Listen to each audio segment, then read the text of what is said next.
Well, good. Okay, well, sound check. Hey, hi. Sound check. Hamilton Municipal Heritage Committee, March 26, 2021. Sound check. Alyssa, do you have Denham Robinson, do you have a special background on your thing? No, just a painted wall. Oh, it kind of glows. It's nice. Or it, just You're it well just lit. Yes, you are. I think that. I've got I've turned the desk around, so I've got the natural light coming in, and then an overhead light. I read your rules. Thank you. I knew if anyone was going to read the rules. Okay, so I guess It's all my time doing heritage videos.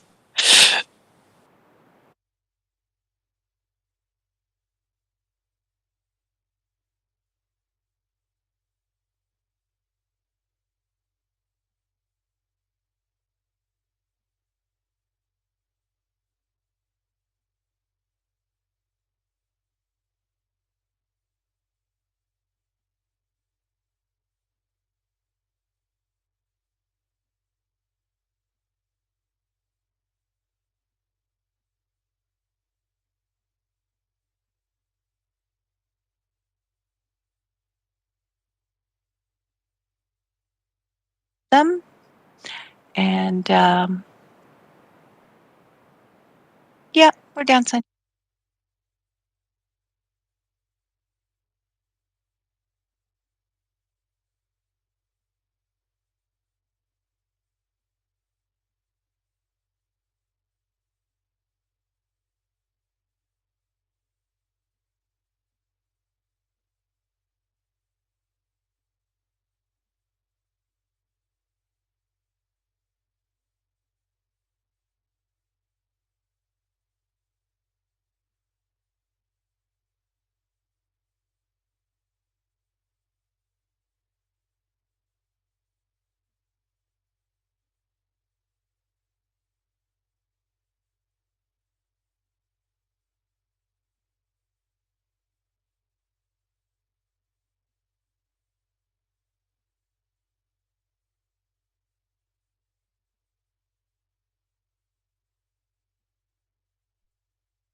Morning, Chuck.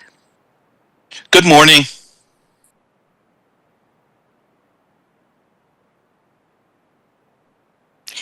Loren, do you think that maybe you sent me a link knowing that I was going to have trouble? I could join with my phone. So do you think that might work with David? That's the very same link, Janice. Oh, is it? Oh, Yeah, okay. yeah, it's all the same link. It's all the same. And It I is, don't think, yes. and he does not have a cell phone, but I think his wife does. Okay, thank you. I'm not sure. Oh, you're Okay. welcome. Thanks for looking out for the other members.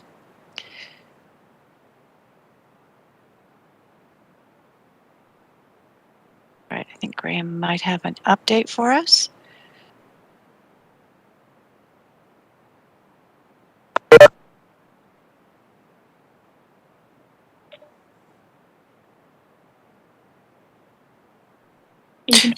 Graham, were you talking to Tim? I was talking to David Beeland. Yes? He's still having trouble connecting. He's going to try to join by phone. Okay, thank you. You're welcome. Yeah, for some reason it's not opening his WebEx at all. Yeah, okay. Yeah, I've sent the same link out to everyone, so Yep. I'm not sure what the issue is. I think it might be his security suite, or his computer Okay. might be blocking him somehow, from the sounds of it. Graham, it sounds like you know more than I. Just- Madam Chair, we are ready to start the meeting when you are. Okay, sounds good.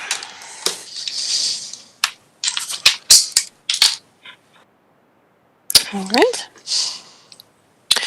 So if we're all ready, I'd like to call this meeting of the Hamilton Municipal Heritage Committee to order. Members of the public are advised that our meetings are webcast live by the City of Hamilton and temporarily archived on the city's website. Before we start into the meeting, is there any member who would rather respond verbally to our votes and request to speak? I ask this question as there may be some members who are calling in for today's meeting. So if you could let Lorraine know who. I see that Tim Ritchie has just joined us as well. Good morning, Tim. Hi, Tim. Good morning. I don't see any call-ins yet, but I'll monitor the meeting as we go. Sounds good. So we'll now go through our roll call for our meeting. If you can just acknowledge your attendance as we go through those list of names. Councillor Pearson is not with us today. She has sent her regrets. David Beeland is working on his connection. Janice Brown. Here. Karen Burke. Present. Graham Carroll. Here. Charles Dimitri. Here. Bill Jansen. I'm here. Lynn Lundstead. Here. Robin McKee. Here. Timothy Ritchie. Here. Finally. And Will Rowe. We're glad you joined us. And Will Rosart. And I don't think Will's on the line yet. Okay. So we move on to our approval of the agenda. Madam Clerk, are there any changes to the agenda? Yes, Madam Chair, we have several changes today. Under delegation requests, we have item 6.1, delegation request from Dr. Sarah Sheehan respecting St. Giles Church. 6.2, a delegation request from Jacqueline Stoggan respecting St. Giles Church. 6.3, delegation request from Cheryl McKay respecting St. Giles Church. 6.4, delegation request from Marie Sharp respecting St. Giles Church. Although it was published, 6.5 delegation, 6.5, which is a delegation request from Adam Cololilo respecting the proposed inclusion of 322 Mount Albion Road, Hamilton, onto the Municipal Heritage Register and Staff Work Plan. That is part of item 10.1, so we'll be discussing it at that time. Item 6.6 is delegation request from Linda Ott, and late yesterday, Ms. Ott asked that the delegation be withdrawn. And finally, we have a delegation request from Lance Darren Cole respecting St. Giles Church. Under consent items, we have item 7.3, Inventory and Research Working Group Notes of January 25th. Under section 9, staff presentations, we have 9.1, notice of intention to demolish buildings at 200 to 202 Cannon Street East and 79 to 81 Cathcart Street, Hamilton. And under discussion items, item 10, we have item 10.1, the Inventory and Research Working Group Notes of February 22nd, 2021. Thank you, Lorraine. May I ask that approvals of the delegation requests and item 10.1 be moved up in the agenda to follow our declarations of interest to allow for the delegations to be approved and heard earlier in the meeting. May I now have a mover and a seconder on the motion to approve the agenda as amended? I see Bill and I see Graham. Janice, did you have a question? Yes, not to approve the agenda at this particular time. I thought we were just approving the delegation request because, as I mentioned to Loren, I have 2 or 3 items that I would like to add to this agenda. Thank you. Janice. Yep. The chair, we are approving the agenda, so if you have items that you would like to add to it, you can do that now. Oh, thank you very much. Yes, I would. So we're looking at other business. Item 13, wherever that comes, following endangered buildings. There are 2 properties that I would like to bring to your attention. 54 Hess Street South, which is on the register, non-designated. And secondly, and this appeared on Facebook, it is with regard to the demolition of the former Tandia building at the corner of James South and Jackson Street East. And it's with regard to the potential impact to St. Paul's Presbyterian Church across the road, particularly the steel column or tower that is inside the large tower, and the remainder of James Street Baptist. So that is for information, and then I'm not sure where direction goes. And then good news, McNabb Legacy Project and Doors Open. Thank you. Those are my items. Thank you, Janice. Thank you. Lorraine, did you have any questions in regards to those items before we move on?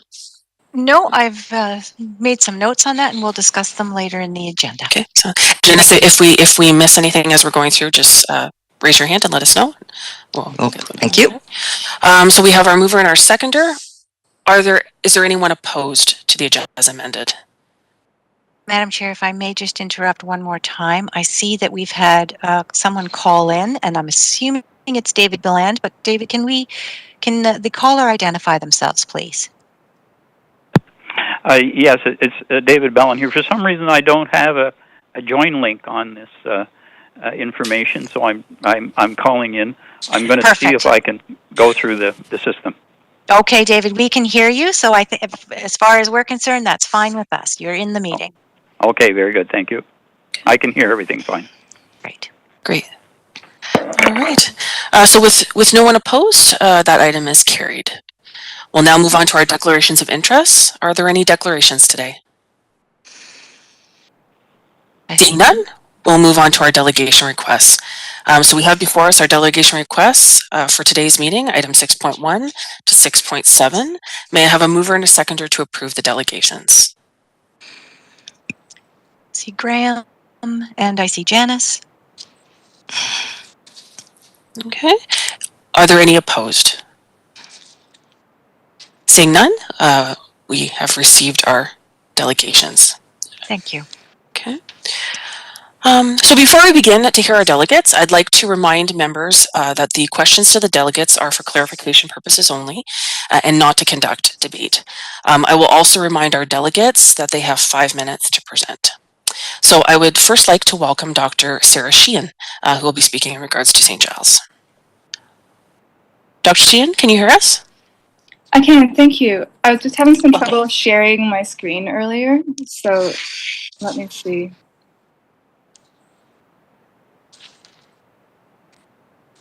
Okay, it seems like I can't share my screen, so Lorraine was going to send my slides, and I guess what I can do is just read the presentation.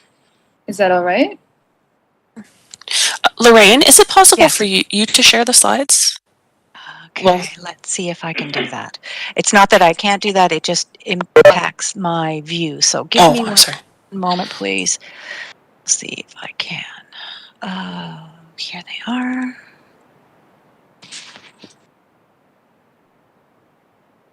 Okay. If I can, give me one moment, please.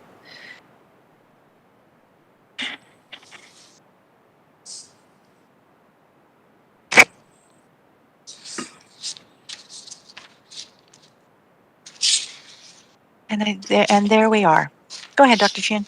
Wonderful. Thanks, Lorraine, and thanks for having us. I'm Sarah Sheehan. I've delegated here before about Henry Hands, and I'm here today as a Ward 3 resident and heritage advocate. Next slide. Oh, sorry. I have a real job to do here. Okay. I appreciate it. Next slide. Hamiltonians are justifiably proud of their unique historic architecture, and yet we've lost a lot of buildings over the years. The shifting sands of developer promises are partly to blame. Next slide, please. All Saints was torn down to build affordable housing, but what's going up now is luxury condos. We don't have as many protected buildings in Ward 3, and it's been particularly hard hit by demolitions. Next slide, please. Think of the Sanford School and the recent demolitions by Metrolinx. Next slide. The church built as St. Giles Presbyterian is in Ward 3, just outside the St. Clair Heritage Conservation District. Next slide. St. Giles is unique and irreplaceable. It should have been designated in 2018, but instead, City Council ignored staff, volunteers, and the local community and did a would-be developer a favor. Next slide. This is a serious problem. It undermines public trust in our civic institutions. Luckily, the building is still standing, but New Vision United Church still wants to destroy St. Giles so they can become landlords of a new apartment development on the whole site and use the rents to fund their church downtown. Next slide. It's not clear how affordable this housing will be, and there's no doubt that tearing down and building new would cost much more than repairs and renovations to the historic church, which has always served as a community hub. Just to start, demolition could cost $2 million. New Vision has engaged some very prestigious Toronto architects and consultants, notably KPMB, Hamiltonian Bruce Kubar's firm. Developer UPRC is also based in Toronto. The brand new United Church development arm is preserving the sanctuary at St. Luke's there, so why not St. Giles? Inwell is doing something similar in Kitchener. Funding is available, it can be done.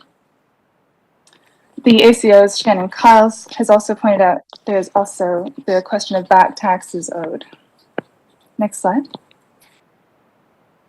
There is a high environmental cost to demolition and new construction, even for sustainable buildings. In 2018, when Council agreed not to protect St. Giles, the City of Hamilton had not yet declared a climate emergency. Our understanding of environmental impacts has grown a lot since then, and the Just Recovery Initiative prioritizes green retrofits of existing buildings.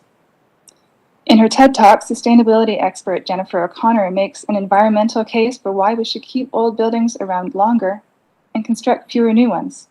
She says, when we throw away a usable building, we're not just wasting materials, we're throwing away the environmental investment in that building, also known as embodied energy. Next slide. And there's growing recognition of the trauma of demolition. According to Edwin Heathcote, it is a form of violence that's toxic to cities. Preserving the historic core but permitting acute losses outside of it perpetuates trauma and inequality. Haven't we seen enough? Next slide. So looking into the church's history, it really bears out one in particular of the designation criteria concerning the potential to yield further knowledge. So here's a really quick summary. So St. Giles is a World War I church. One of the architects died at Vimy Ridge, and the first pastor became a war hero at that same battle. Next slide. St. Giles is undoubtedly architecturally significant. It's the only church anywhere that was built new by Stewart and Whitten. Their other church at Smith and Barton was an expansion. Next slide. St. Giles' connections with our cherished institutions suggest it held a central place in civic life. Links with Lincoln Alexander, who lived nearby, and the Hamilton Public Library. Sarah, you are at 1 minute remaining. Great, I'm wrapping up. Next slide, please. The community does not want to lose this building. It still has so much life in it. The Friends of St. Giles have been in touch with potential partners, including HPL, who would be interested in renovated St. Giles Community Hub. In the next few slides, you can just go through. So churches can be housing, libraries, and community space. Next slide. So we're calling on this committee to shed some light on what we just heard about, the cancellation of the old demolition permit application, and what action you can take to save St. Giles from demolition, such as maybe adding to the registry or even expanding the HCD. Let's respect our history, our finest sacred architecture, and stop this needless destruction of culture and the environment. Thank you.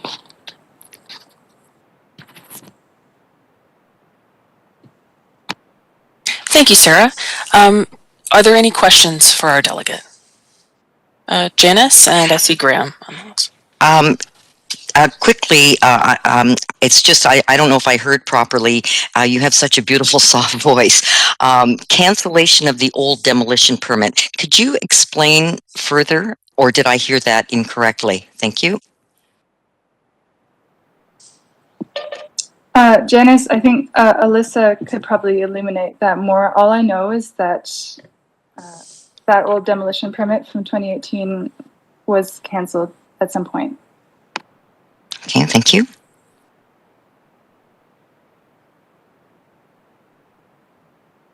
Alyssa, did you want to comment on? Sure, thanks to the chair. So the delegate did reach out to ask about the status of that original demolition permit that was submitted that actually triggered the process by which staff prepared the report to recommend designation in the first place back in 2018. It was still active up until recently. At the time of receiving the request from the delegate, I engaged our colleagues in the building division who confirmed that it had been recently canceled due to inactivity. Thank you. Thank you, Alyssa. Any other questions, Janice? No. Graham, you were next on the list. Yes, thanks for the presentation, Dr. Sheen. Really appreciate it. I was on the committee that recommended that we designate St. Giles in the first place in the last term. And I personally would really like it to be saved. And I know the committee in general would. But have you approached anyone at City Council yet about getting this on their agenda? Thanks, Graham. I haven't approached any councillors. Yeah, because that's where it's going to need to go next for it to be overturned, is at council. From my understanding anyway, because we've already voted on it and they've already voted on it. And I think at the end of all of our delegations, we're actually going to have some comment from staff, so we can clarify some of those points. Thank you. Tim, I saw your hand, and then Janice again. Yeah, just through the chair, just to follow up on Janice's point there about the demolition permit. I am a little bit fuzzy on the process here. Do demolition permits expire, and then would the new applicant have to apply again, and would that not trigger this process over again? I know a lot of our other permits seem to expire after 2 years, so I can't imagine a demolition permit should have blanket foreverness. It should expire. Or maybe I'm wrong on that. Through the chair, so not being in the building division, I can't speak directly to that. The expiry that you're referring to for our heritage permits is a standard condition that we impose to ensure that, as our policies change around what best practices are for heritage conservation, that we don't necessarily have older permits that are valid in perpetuity. I'm not sure about the process for building permit applications. I know there's certain conditions that need to be met, certain standards under the building code as a part of submission of certain types of building permit applications, whether it's to demolish or otherwise. So I'm not sure what state this particular 2018 permit was in, but I was informed by our colleagues in building that it had been canceled just recently due to inactivity. So I think there's a certain time frame that applicants have available to them to satisfy all the required conditions of their permits, and this one had not been issued and therefore had been recently canceled. So then, through the chair, a quick follow-up. So then, if they reapplied, would it then return to this committee? Because it would be starting over. Through the chair, that might be part of the post-delegate conversation. As Graham alluded to, this committee has already considered the recommendation to designate, which also went to council, and they made a decision on that recommendation.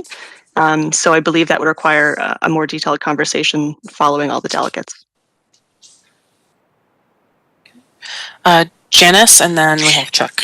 And this is just quickly again through the chair. If it goes back to council, I think is there a process to overturn this, and maybe that's going to be part of the discussion following the delegations. Thank you. Yes, and I just throw that out there. Yep. No, I appreciate that, Janice. Yep. And Chuck, you're next. So my question is for Dr. Sheehan. Once I talk a little bit about what we went through 2 years ago, or I guess it's coming up on 3 years ago. So just like Graham, I was on the committee, the Heritage Committee, 3 years ago when we went, when we heard about St. Giles Church, at least the first time. I, like Graham, voted in favor of designating the property. We heard a number of delegations associated with the property itself, including United Church and the church downtown as well, and they were very adamant about their plans and that there was some sense of urgency about it. Dr. Sheehan, have you had any chance to either talk directly with the owners of St. Giles or people representing them so in the last little while? Thanks, Chuck. I did reach out a while ago, but more recently I haven't been able to reach them. They haven't been responding to my emails or anything. Thank you.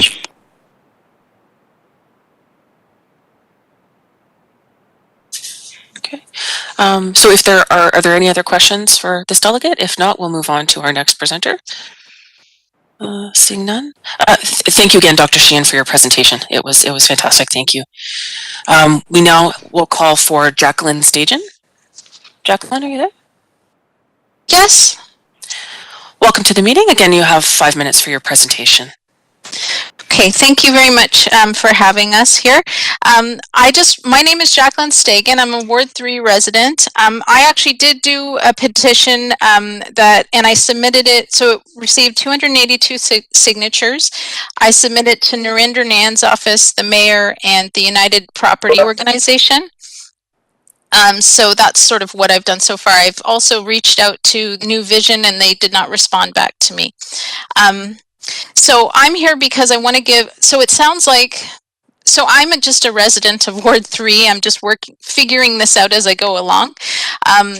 So sounds like I'm preaching to the choir a bit here, but if you could sort of guide us what the next steps would be, because we want this to go back to council. So I'll just say what I was going to say.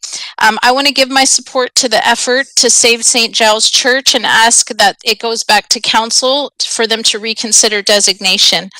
Why? Because it already, went before them in 2018 where it met 8 of the 9 criteria, which you guys are well aware of. The heritage buildings are an asset culturally, economically. They're uplifting, they beautify the community, they draw people and investment. They were made with the best materials, the best craftspeople, architects, and at least as a church's case, it was intended for community benefit and had a community role from the beginning. This church in particular, I would argue, is one of the more beautiful churches in East Hamilton and is by no means a tear down. There's vacant lots, there's derelict buildings that would be more appropriate for a tear down project if that's what a developer was looking for.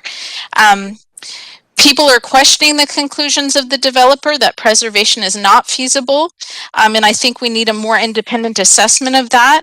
And also, this is appears to be primarily a market rent project with some affordable units. So I know that we're desperate for affordable units, but I don't think that justifies rushing this through, because this is primarily a market rent project. In any case, affordable housing and heritage preservation are not mutually exclusive, and look at what Indwell's doing at St. Mark's Lutheran Church in Kitchener.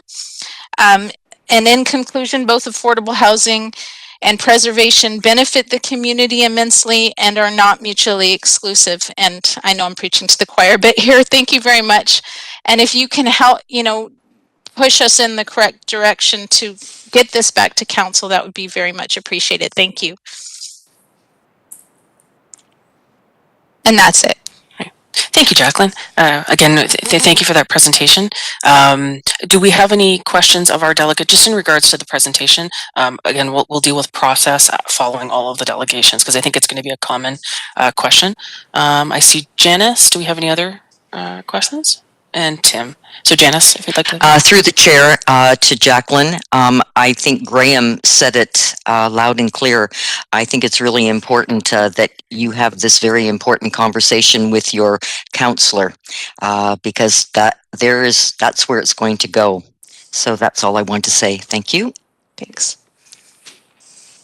And Tim? Through the chair, it was actually the exact same thing. I was just wondering, Jacqueline, what the response from your local counselor was to your report, if you could share that. So she organized a video conference thing for the community where the developer spoke with or answered questions and did a presentation on what their intentions for the site were. I wasn't aware of it in time to attend, but I spoke with someone that was there, and it was clear that they have no intention of preserving the building, and they had lots of reasons why. And so I think she feels that her job's sort of done with that community was consulted. I have been in talks with her, but I feel that I need a community groundswell to get her to sort of address it. So that's why I did the petition and I submitted that, and I'm kind of looking at next steps. So. Graham, you had a question?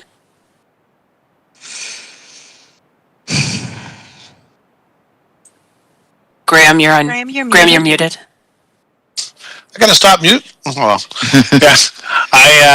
It's more of a comment than a question. I attended the meeting of Narinder Nen and listened to the developers dance around questions. They never gave solid answers. It does not sound like it's social housing. It's market driven more than anything. Yeah. So there is a lot of questions, and there is no solid plan in place yet for that site. That I can say from what they presented. Okay. That's my comment. Thank you. Well. Thank you, Graham. Are there any other questions to our delegate? If not, we will move on. Thank you very much, Jacqueline, for that presentation. Really appreciate you taking the time to join us today. We now have Cheryl McKay. Cheryl, are you there? Good morning. Good morning. So we can hear you, but if you'd like to turn on your video, we can. There, is that working now? There you are. So welcome, and again, you have 5 minutes for your presentation. Okay, and just as the other two people that spoke, it's the same thing. I live 3 houses down from the church. We moved here because of the church, because we liked it, the building itself, the sense of community that it brought, and I attended the Narinder Nen meeting as well, and I know that obviously we have to go back to the city now, which is good to learn, because I too am new to this process. We actually moved from Hamilton because where we used to live was being developed and everything was getting ripped down, and I'd hate to see it happen again, where we have to sell and move due to what could be taking place to a beautiful building. Like I said, just steps from my house. So that's it. I just more came to find out more information and see how I can assist my neighbors and my community in helping to hopefully change this project from a tear down to something creative and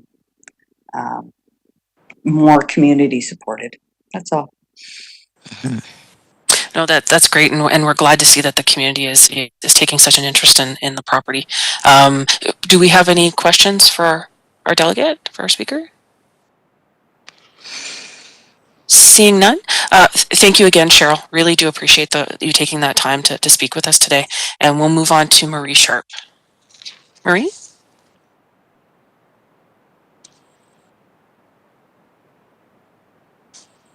Can you hear me now? We can hear you. Okay, that's good. And if you'd like, you can turn your video on.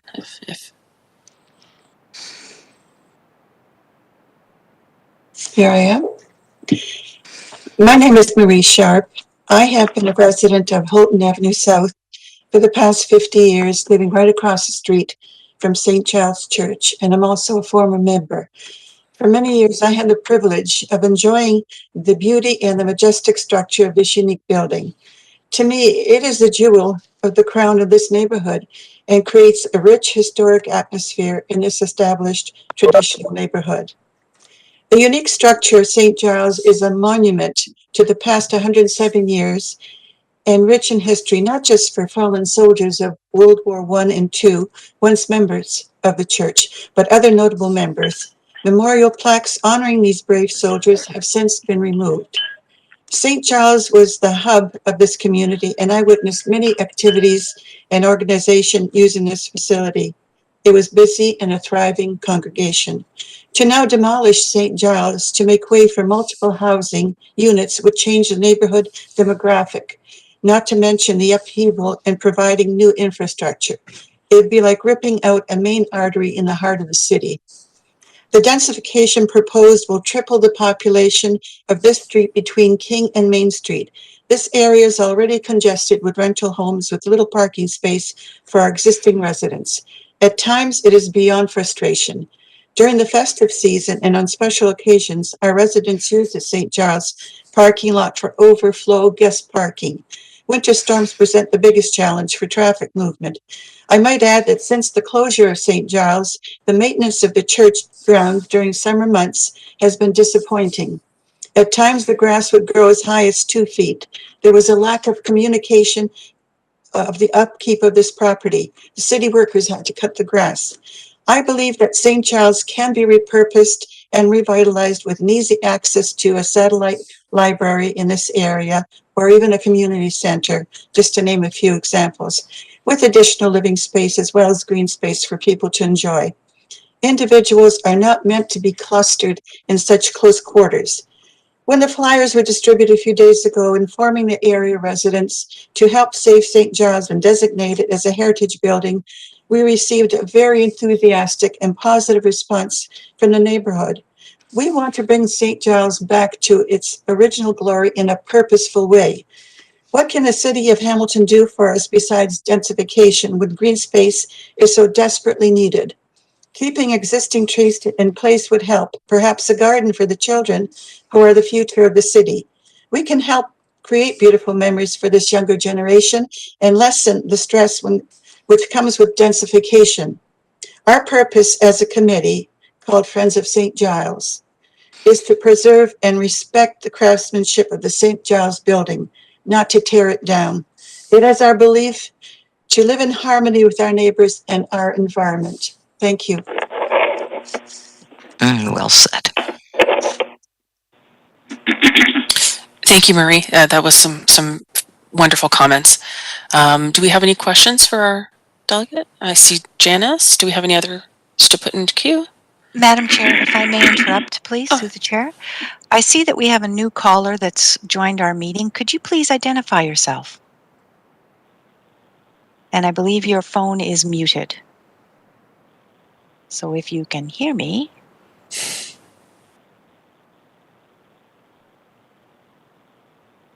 Okay, Madam Chair, let's continue. Okay. Janice, you had a question? Janice, you're on mute.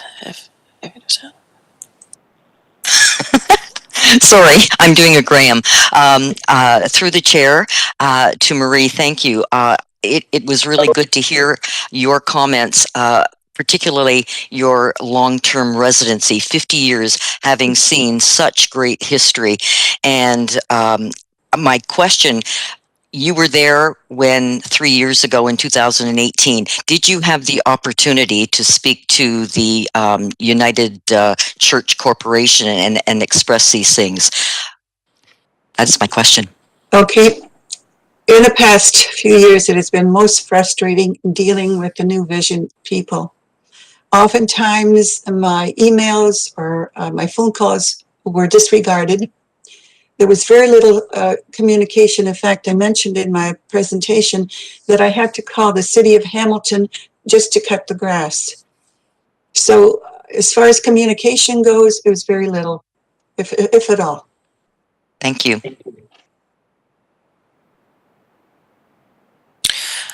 Is there any other questions or comments for our delegate?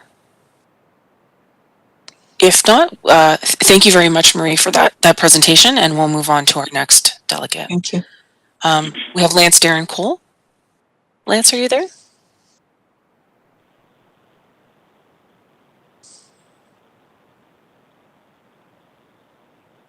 Lance, are you ready to present? Sorry, I'm not presenting. I'm just supporting what's going on. Oh, okay. So you have no comments to add to today's? All right. Madam Chair, if I may interrupt. Thank you. Pardon the interruption. Lance, I will ask you to leave the meeting and I will send you links to where you can view the meeting live. Attending the meeting is meant for members of the committee, obviously, but also those delegates who actually wish to speak. Our meeting is live streamed, so you will be able to see all the action live. And I will ask you to leave the meeting, but thank you. Okay, well, I can speak. I was not speaking just for to give focus to what's going on. I just support everything that's said. I'm happy to leave the meeting. Okay, thank you. Well, I want to thank all of our delegates today and for taking the time to come and speak with us regarding St. Giles. I think we all share the wish that the building not be demolished and that it can be retained. As we move forward, may I have a motion to receive our delegations? So I need a mover and a seconder. I see Robin and I see Tim. And we will now vote. Is there anyone opposed to receiving those delegations? I see no opposition. And Will, I see that you're on the line. You're no opposition? No opposition. Okay. I'm David Galland. Okay. All right, so that with no opposition, that item is carried. We'll now ask if staff could now comment in regards to where we are with the property and the process moving forward. And again, knowing that council has already dealt with this issue, what challenges are?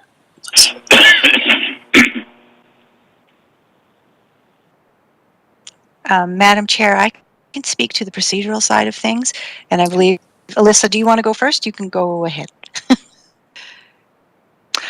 I'll probably leave it up to you, Lorraine, because it's really more an administrative issue, but I think all of the pertinent information in terms of the status of the property has already been brought up as a part of the delegations and the questions that preceded them. Okay. So as some of our astute members mentioned as well, this is an item, the decision that council has made remains with council. It is not the Heritage Committee's, the Heritage Committee at this time is unable to request a reconsideration of council. That must be done by a councillor only.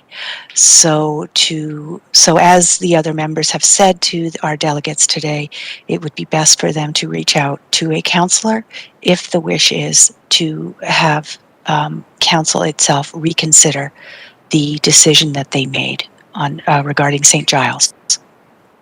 And that's the procedural side of things.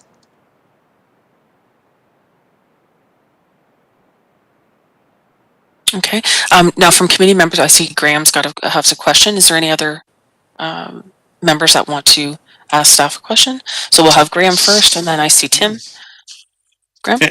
So you're saying that we as a committee cannot ask council to do it, but can we, as citizens, even though we're members of the committee, ask our local councillor to put this back on the agenda? If you as citizens wish to speak to a councillor, then you would need to make it very clear that you're speaking as a citizen and not a member of the Heritage Committee, because the Heritage Committee's role is now, you in fact don't have a role in it now because the decision remains with council. So yes, sorry, long story long, Graham. You as a citizen need to reach out to a councillor, and the same for the delegates. And would it be inappropriate for me when I'm talking to my councillor to mention I'm also on the committee but not speaking for the committee? It would not be inappropriate as long as you Okay. clarify with the councillor who is speaking to them.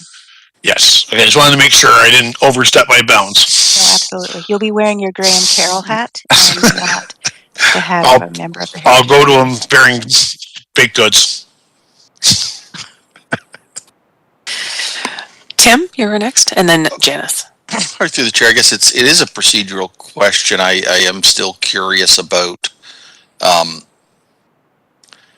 guess the council decision was to allow demolition to go forward, and the proposal or council's decision was not to designate is the first of my. Not to designate. If you give me a moment, I will go into the planning report, because the planning report will tell me the exact decision that was approved at council. I'm just calling up that document now, and I can read that decision out to you. And while Lorraine's pulling that through the chair, I'll just note that they were considering a staff report and recommendation to designate that went through this committee and went forward as a report. So I believe it was a decision to not designate. So I don't believe that there was any language related to permission of demolition, but I'll let Lorraine confirm that. Alyssa Golden has an amazing memory. I can read out the recommendation now.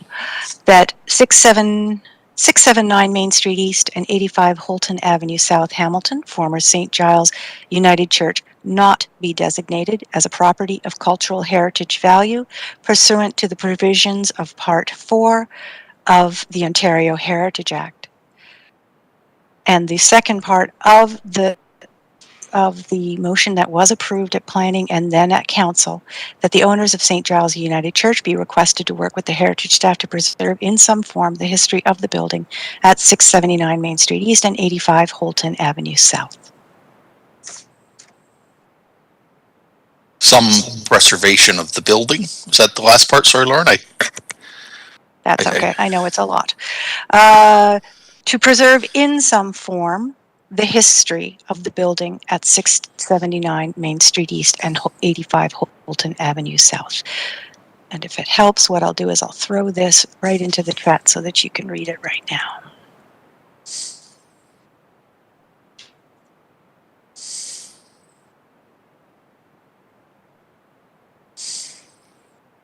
It's in the chat now for you to read. Oh, perfect.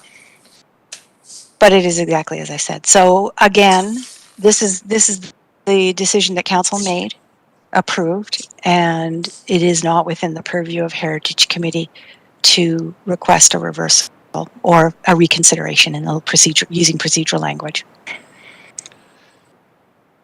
Is it within our, through the chair, our purview to add any kind of advisement to this new development group as a heritage committee? I believe it is not.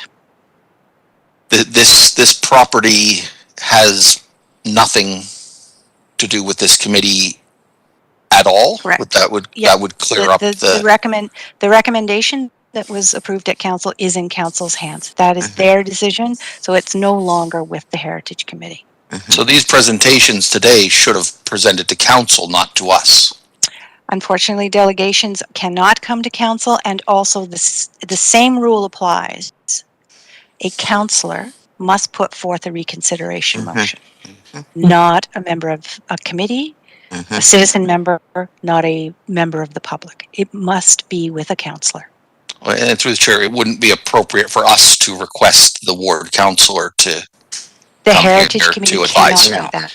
That's right. Again, because this lies with council. I have a question. What is the criteria? Oh, Marie, our delegate can't ask questions at this time. We would have to say, Lorraine, if you want to just comment on questions from delegates. Sorry, Marie, we have received the delegations already, so this is not a time for debate. I'm also going to ask you to shut your video off so that I'm just able to see the committee members. Okay. Thank you. If you do have a question, though, Marie, just while you're on the line there, if you do have a question, you can extend that to Alyssa Golden as staff, and she'll be able to respond back to you. Okay. Okay. So on my speaker list, I have Janice, I have Karen, and Bill. Janice? Yes, through the chair, and this message is to those folks that delegated today, it's a suggestion. If I'm correct, and I may be incorrect, I'm assuming that we have new members on council. So perhaps with some new members, and if you can advocate to your councillors, and I'm saying not to just your single council, Narendra Nan, maybe you should be directing your request to all of the councillors and encourage particularly Narendra Nan to perhaps work with others that may feel the same way about heritage in order to get that through a reconsideration vote. That would be my suggestion as you move forward. Thank you. Thank you, Janice. And we have Karen next. I had a question and a comment. So the question is, when this went to council the first time, because I think it was before my time on this committee, did it have the full assessment of the historic attributes and all that thought go into a report that was considered by the council? Through the chair, yes. So what was brought forward to Heritage Committee was a full cultural heritage assessment by the heritage planner at the time in a staff report. So they did do a review using the Ontario Regulation 906, the required criteria for evaluating properties for designation under the Heritage Act.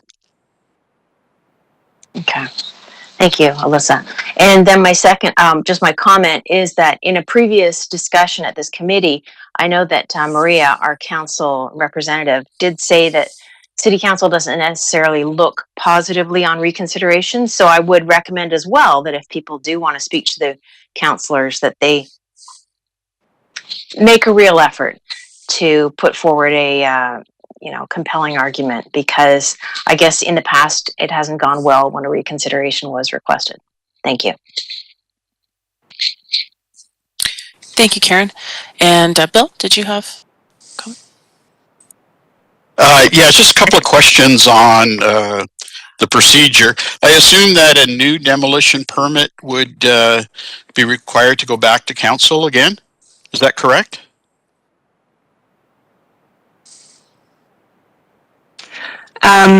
Through the chair, so to clarify, the original demolition permit did not go through to council. There was a demolition permit that was applied for that triggered staff conducting the review and bringing forward a report recommending designation.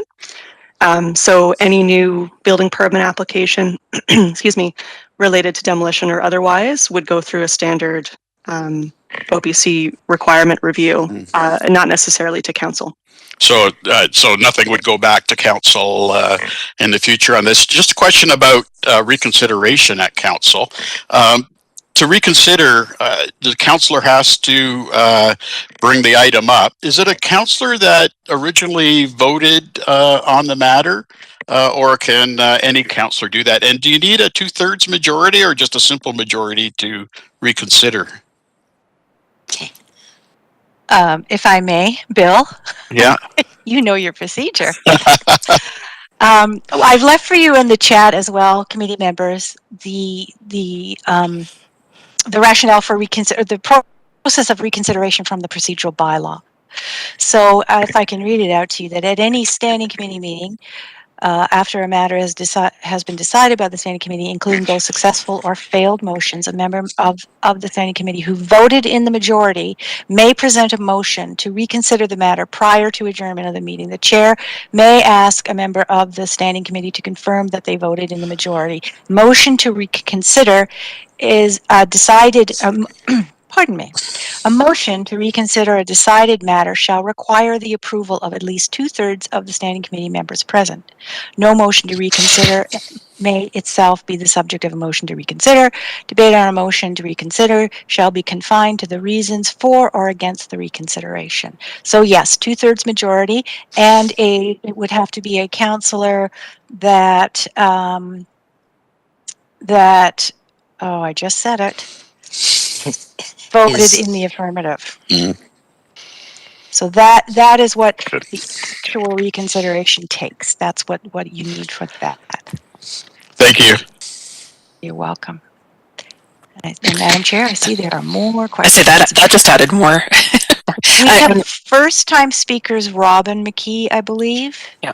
And Graham has already spoken to this, as well as Karen. So if we could take Robin first, if I'm seeing this correctly, and then Graham, Karen as second-time speakers. And Lorraine, just to clarify, does anything have to happen at the planning committee level? It would have to happen at council?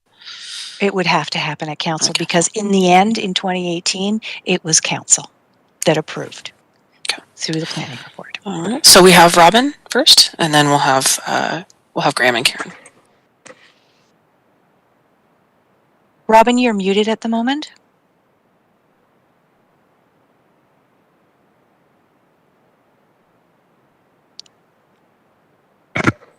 Damn eyes.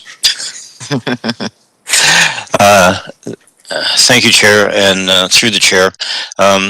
Back to the original decision by Council, it had a B component, and that's not a reconsidering the choice of the Council for designation. It's actually the unfinished work of that decision. So if we can reconsider through the Council without a councillor bringing it forward, why can't this committee ask to have the heritage staff make contact with the owners of the church and complete the task that council asked at the time? Madam Chair, if I may? Through the chair, Robin, I will let staff speak to that, because again, the entire motion would be reconsidered, so there's no separating them out. But if someone on staff wishes to speak to the second part of that motion, if they're available, then they can. Thanks. Through the chair, so speaking just generally as a part of the potential redevelopment of this property, there will obviously be a development application process. The session that folks were speaking to, the public information session, was related to the most recent development proposal, where we received a formal consultation application last year for redevelopment. And staff did provide comment as a part of that to request a cultural heritage impact assessment in support of that redevelopment of the property. So certainly there is already an avenue for that conversation to discuss the ways in which the history is preserved of the site through that process. Robin, you had follow-up to that? Yes, and if that's the case, could that not be a recommendation by heritage staff to relook at the designation of the property to save the history of the council's decision, the B part? Robin, unfortunately, that is not possible. Okay. I'm trying to get through the loophole. I understand that, and that's why the procedural bylaw is static. Yep.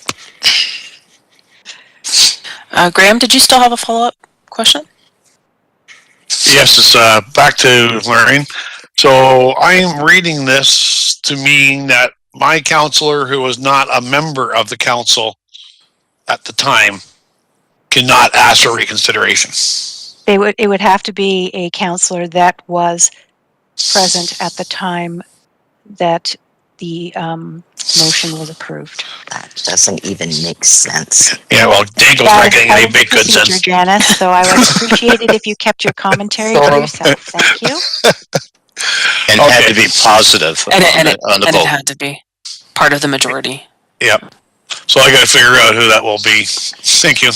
You're welcome. And Karen, you had a follow-up? Yeah, I had a question. So the results of this vote, not to designate, I assume that's public, right? So yes, can the names of the people who voted in the majority be distributed to the delegates just so they understand who they could speak to potentially? So you would want to look at the council minutes for sorry, just opening up the document. Council minutes for August 17, 2018. Okay. And that will be on the City of Hamilton It's website, all correct? public. Yep. Okay. Those are public Thank you. documents, and they can be referred to. Okay. Thanks. And I see Tim has a follow-up. Just a quick follow-up to that one for Karen. Our own counselor that sits on this committee voted in favor of that not being designated, so we certainly could reach out to her easily. Not today, obviously, but on some days we could. Yes, no, that's correct. All right. Any other questions or comments? Otherwise, we'll move on to our next agenda item. Again, just as we move on, thank you to all of the delegates for presenting, and we wish you the best of luck communicating with council members, and we do really encourage you to reach out to the appropriate council members to voice your concerns as a community, and good luck to the neighborhood group. As we move on, our next item is our discussion items. So before us, we will hear from the delegation of Adam Colilio respecting the proposed inclusion of 322 Mount Albion Road in Hamilton on the Municipal Heritage Register, and to the staff's work plan for heritage designation as part of the next item. Mr. Colilio will be asking to defer the recommendation for 322 Mount Albion. Lorraine, would you like the delegate to speak first? Adam, if you would like to turn on your video and sound, and you can speak to the committee. Good morning. Hi, it's Lucas Khalil. I'm a 50% owner of the property as well. Me and Adam live in 322 Mount Albion. He just had to step out for a meeting, unfortunately. We would like to just defer the meeting just so we could kind of like I like that slideshow previously, just to show kind of the property and our future plan, because we're going through the severance process, and we just want to show everybody how we're incorporating the old structure that we live in now, and how the grounds itself aren't heritage, with the only other building being a 70s garage on the property, and everything else already has been severed off in the community. So if we could defer the meeting so we could kind of shed clarity on this, it'd probably be better. Okay. So we have that delegation request in front of us. So we have a couple of options. We can approve to defer 322 Mount Albion to the next meeting, or we can deny that deferral. Is Alyssa Golden, did you? Thanks. I just wanted to confirm, just in speaking with Adam and Lucas, coordinating with them on this recommendation that came out of inventory and research, that the notice of the recommendation had been sent to the owner that we had on file, which was actually the previous owner. So they actually didn't receive this until just a few days ago. We did have a conversation about it, but staff aren't concerned about any immediate demolition and are comfortable with this being deferred to the next meeting to allow for that fulsome discussion. And also to let you know that we did receive correspondence from the lawyer representing Adam and Lucas this morning, who were not able to submit the request to delegate to also be present at the meeting. So just in light of that information, staff are supportive of that deferral if this committee is comfortable moving that. So that's what we have before us. Do we have any comments from committee members just in regards to this item? Madam Chair, I see no speakers. Okay. So the request has been to defer to the next meeting. So if I could have someone that would put forward that motion, if this is what the group would like. I see Chuck Dimitri and Bill Jansen. Okay. So is there anyone opposed to that motion? Please acknowledge your opposition. Madam Chair, I see no opposition. Okay. And David and Will, we have you on the line.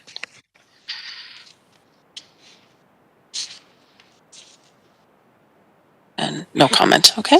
So that item is carried. So we'll defer that item to our next meeting, and then we can have greater discussion with the delegates in place.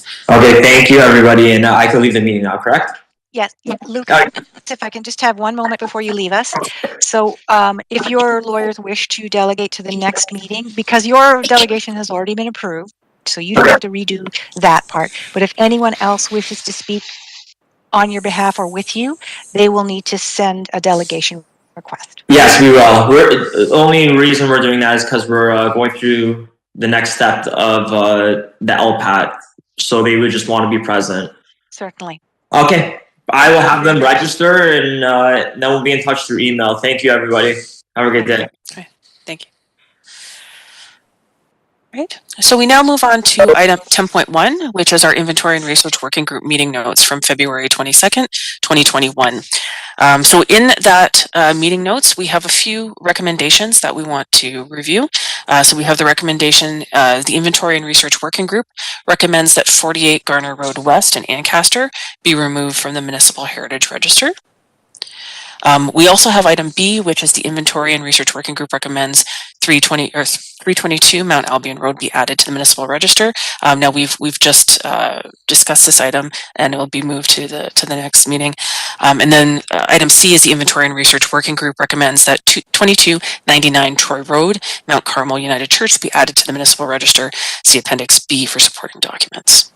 So is there any discussion on these recommendations? Anything anyone would like to add? No speakers? So if there's no discussion, may I have a mover and a seconder to approve those recommendation A and C? I see Janice and I see Lynn. Okay. And is there any opposed? I see no opposition. So that item is carried. All right, so we will now resume to our regular agenda.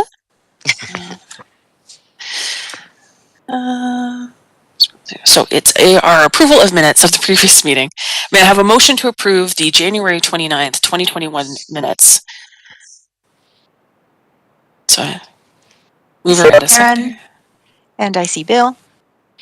Is there anyone opposed to our meeting notes? Any comments? Seeing none, that item is carried. Under communications, there's one piece of correspondence before us with the recommendations. And just to clarify, I know the letter doesn't describe who it's addressed to, and you can just confirm that that letter was to Alyssa Golden. It just uses Alyssa, so I just wanted to clarify. There's no address or all right. So that item was for. Oh, Alyssa, did you want to speak? Thanks. Through the chair, I just wanted to note that this is coming out of the Ancaster Pre-Confederation inventory that this committee saw in January.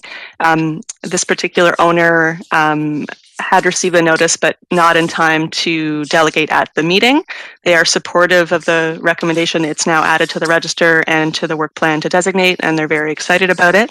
So I thought this would be a nice piece of good news from the committee to hear, and that they're very keen to just discuss further as we proceed with that process.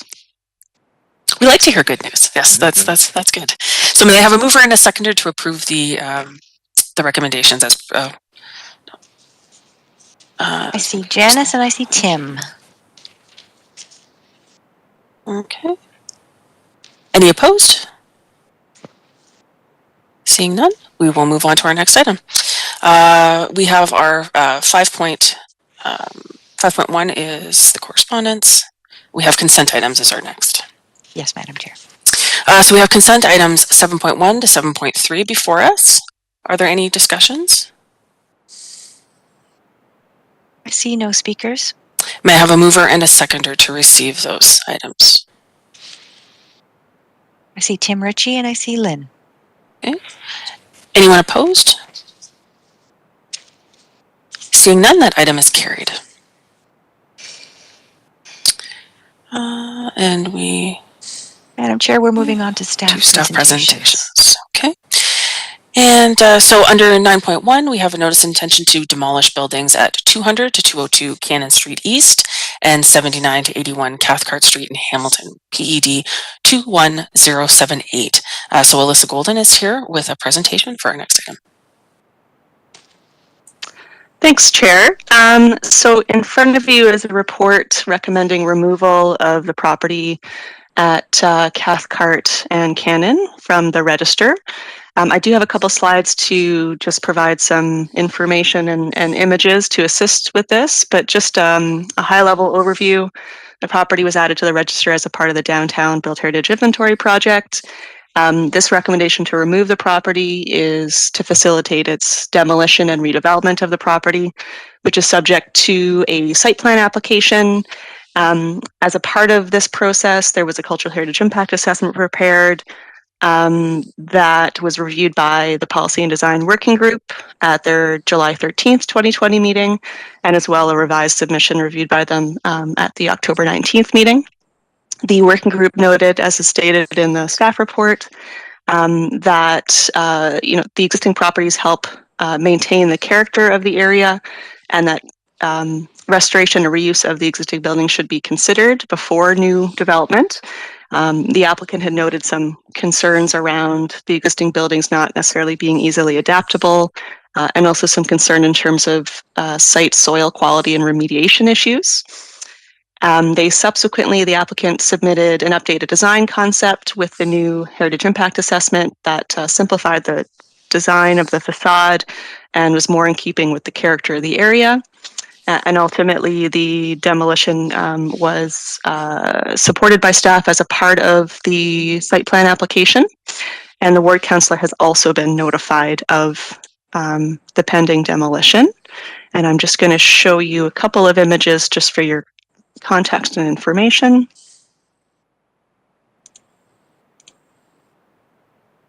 Once I get my screen up, and I'll just switch this.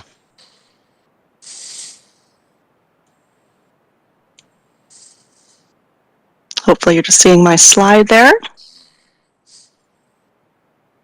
And just to let you know where the property is located, so there are multiple buildings on the same property here, 200 to 202 and 79 to 81 Cathcart. Some images of the buildings historically. This is looking on Cannon Street, and this is just west on Cannon Street. Here's the building that you see in the first photo. And just some existing images, context that are from the Heritage Impact Assessment.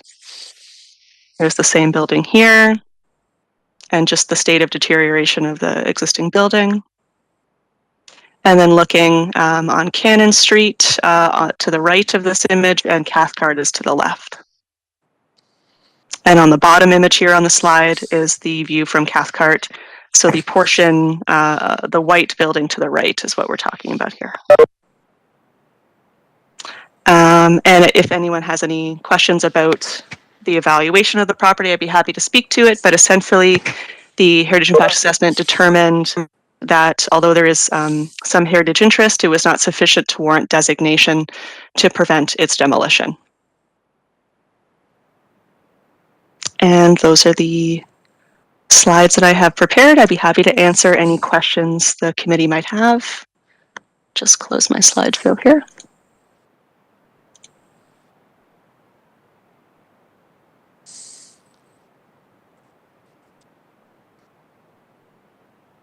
Any questions? Thank you, Alyssa. I think we've got Tim with his hand up, and Graham. So we'll start with Tim and Graham. Yeah, I know this property very well. I can almost see it from here where I'm sitting. But as far as the neighborhood goes here, I don't know if any of this has been reached out to the neighborhood association here, the Beasley neighborhood, or anyone that's aware of what's coming, but you said there's no site plan, so this is just asking for demolishing of these properties? No, sorry, to clarify, my apologies if I misspoke. There is a site plan. It's gone through the site plan process. The heritage impact assessment was prepared as a part of that process that was reviewed by policy and design. So this removal from the register is to facilitate its demolition. I believe the permit for demolition is already in, but they are clearing the conditions of that site plan in order to proceed, if I'm not mistaken. And just through the chair, follow up, what is going to go in that space? It is a new 3-story building. Oh, that's appropriate to that space. Yeah, as far as a resident here, I have no objection to that. And as a committee, I certainly wouldn't, my vote would be opposed to it. Okay. Any other comments, Tim? If not, we'll move on to Graham, and then I see Chuck has his hand up.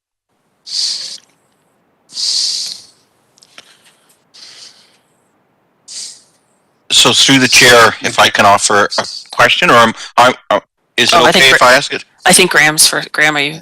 Okay. Yeah. I think it's very sad that buildings like this are not repurposed. Like, I really don't see the benefit to a modern structure going up when there's lovely buildings already on the site that could have been preserved. And I know I will be voting not to remove it from the register because I think it's very sad. Like, look at that streetscape that's going to be missing.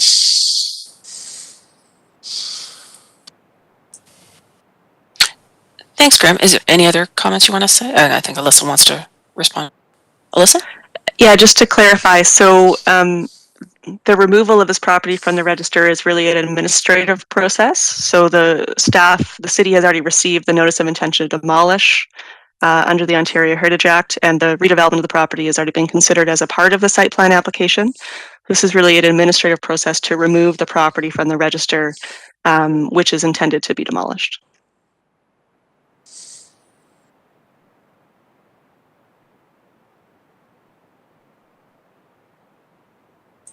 Madam Chair, you appear to be muted. Oh, Chuck, did you want to ask your question? Sorry about that. And then we have Janice on this. Yes, my question is for staff. And, I was at the policy meeting in October where we discussed this property. And I seem to remember that when we talked to David, one of the considerations we asked him to engage a developer with was to possibly keep at least some of the structure on these various properties. In the ones we spent the most time talking about were the buildings that are faced onto Cathcart, as opposed to the barn and kind of the one-story structure that face onto Cannon Street. I know you weren't there, Alyssa, but was there any consideration given by the owners of the property to at least maintain some of the structures and build around those, ideally?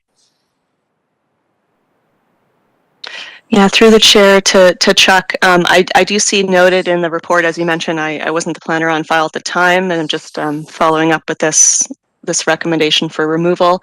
I do note that the applicant did speak to the challenges of trying to retain portions of the building that is mentioned in the staff report. So I do believe that information, all of the notes of the working group would have been provided to the applicant as a part of that process. But unfortunately, that was not the outcome of the process.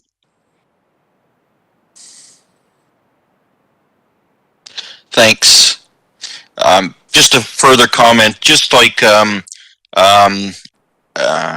think it was Graham mentioning, it's such an interesting neighborhood, and it is a shame that we would lose structures. In particular, the houses. If unfortunately they were painted over, but the houses on Cathcart give that neighborhood character. And without slagging what's across the street, the apartment building that's across the street from it is so modern that it at least in my mind, it doesn't do anything for the neighborhood. And I hope that what's built in its place, if it goes to demolition, is in character for the neighborhood. Thank you. Thank you for that, Chuck. And Janice, you had a comment?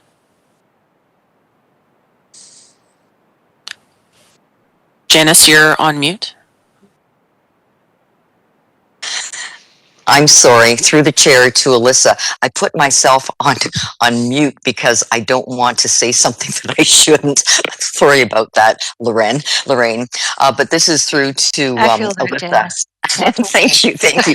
It was just too many Zoom meetings. I myself have been in the very same position. And anybody that's listening, they probably know who I am and they know what I'm like, so I guess they get it. But going back to Alyssa, this is it is an administrative question, and for me, it's I don't understand it, and perhaps you can shed some light. We know I'm under the impression that this was inventoried in the downtown built heritage inventory, and it was therefore on the register. It gives it 60 days should there be a demolition permit. It went to policy and design, and they make recommendation, but is there some way that we could not have received that in some format that we could have denied in the 60-day window that we had to say, no, we don't want to see this building go down?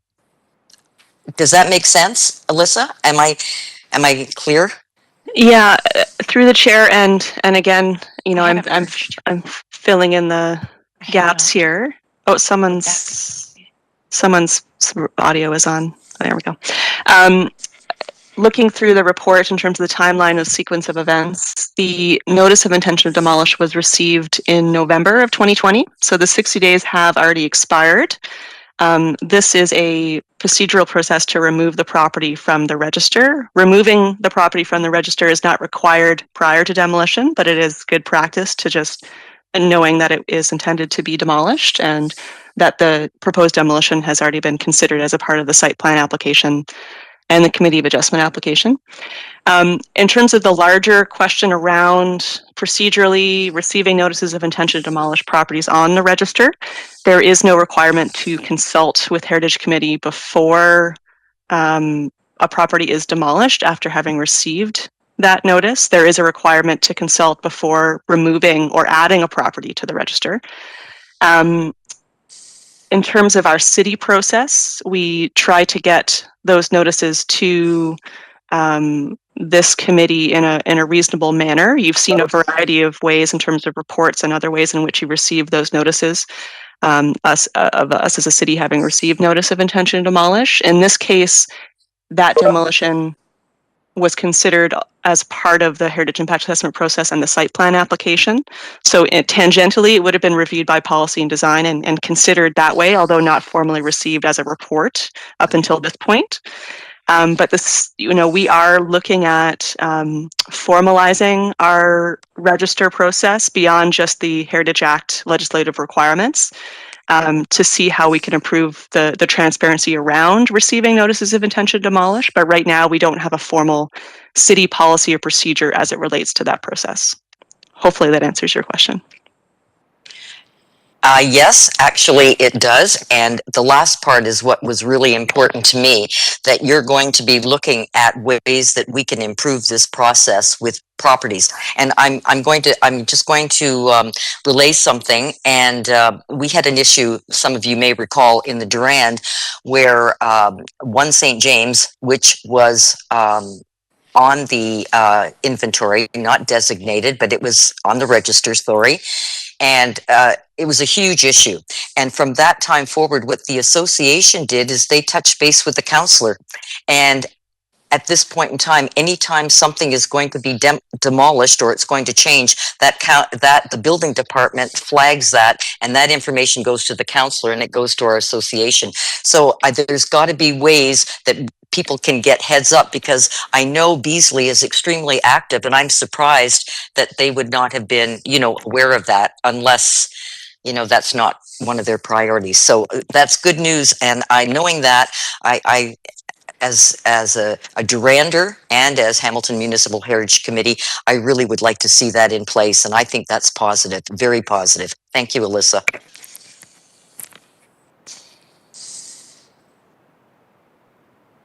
Thank you, Janice. Are there any other questions of the staff presentation? If not, may I have a mover and a seconder to receive the staff presentation? I see Robin and I see Tim. Is there anyone opposed to receiving the presentation? Seeing none, that's been received. And we'll now move on to the report. And is there any questions of the report itself? If not, may I have a mover and a seconder to approve those recommendations in the report? I see Tim and I see Bill. Is there anyone opposed?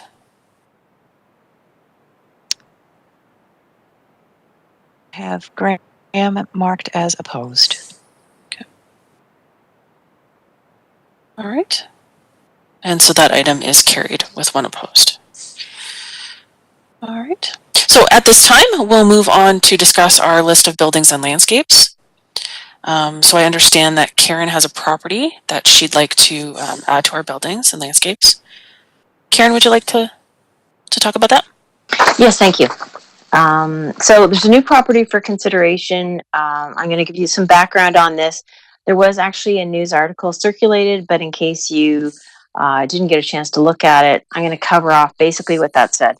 So there's an application in Dundas to develop 215 and 219 King Street West in Dundas. So it's two separate buildings.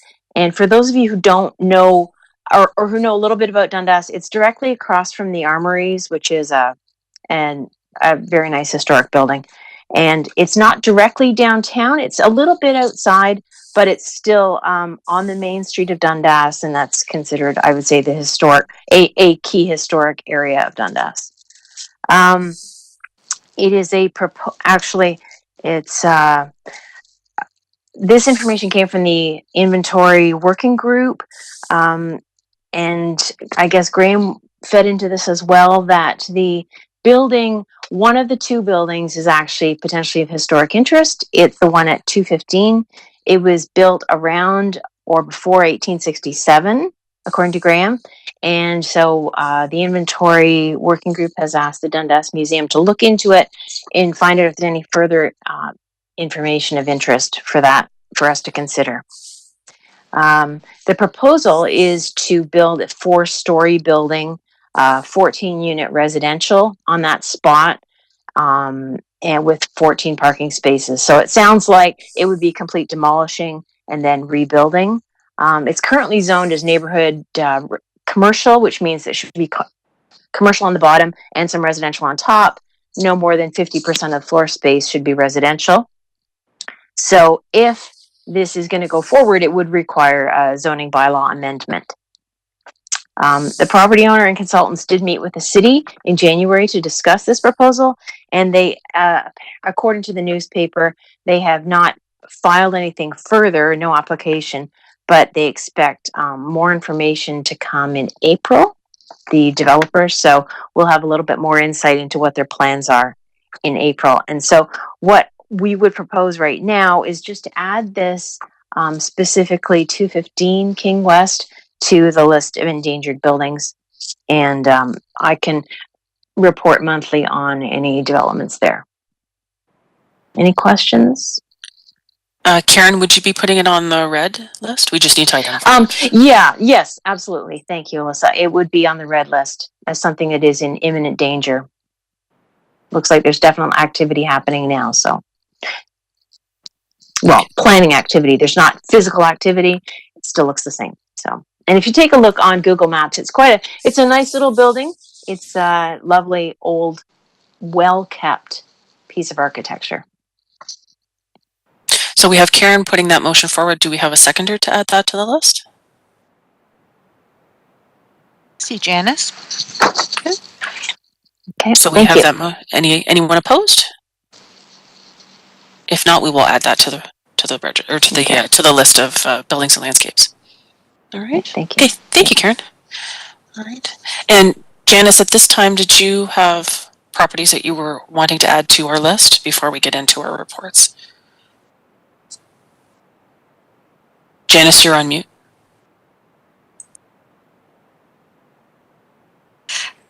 What I'd like to do is, I'll bring it up, and then perhaps through the chair, I'll bring it up, and Alyssa may want to jump in because I'll explain what has happened. It's a property, again, that has been, it is on the register. It is in the Durand part of the downtown, and it is 54 Hess Street South. It's a stone building that was built in circa 1852. One half of it, 56, is currently Doors Pub, and I know that there are apartments on top. The second part, and that's a separate owner. 54 is owned by another owner. It is vacant.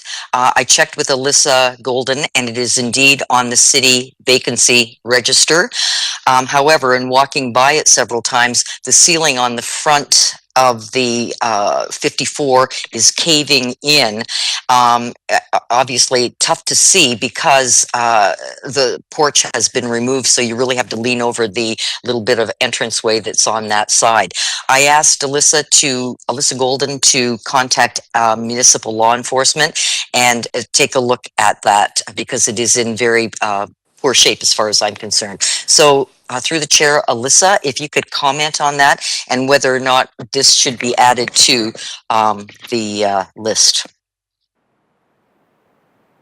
Through the chair, so in response to Janice's complaint to staff, I connected with our municipal law enforcement colleagues and who confirmed that the building is on the vacant building registry, so it is subject to proactive monitoring. But I did note Janice's concern regarding the state of the ceiling. So it's in their hands in terms of following up on that to confirm if any orders or any other action is required.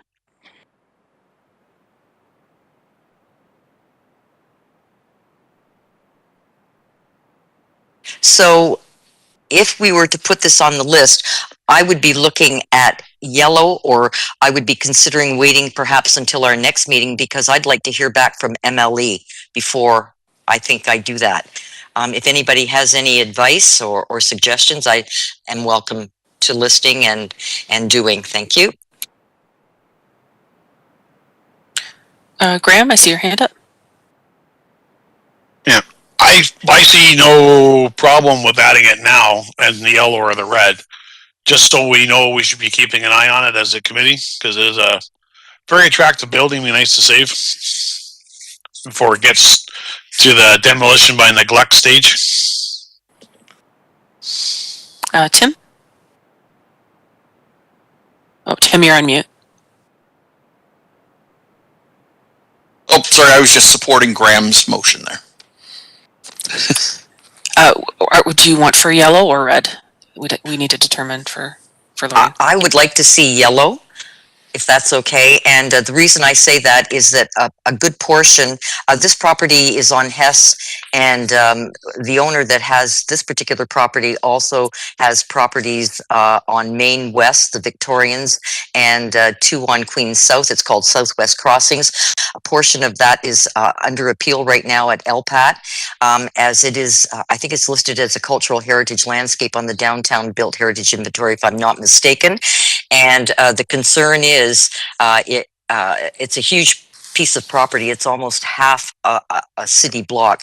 And we've got 2 big developments going on the opposite corners, towers. And the fact that they're appealing the cultural heritage landscape and the height limitation scares me, because that sounds like, yes, all of these could come down and we could have several towers with nothing left there. So yellow, and I will keep watching and paying attention. Thank you.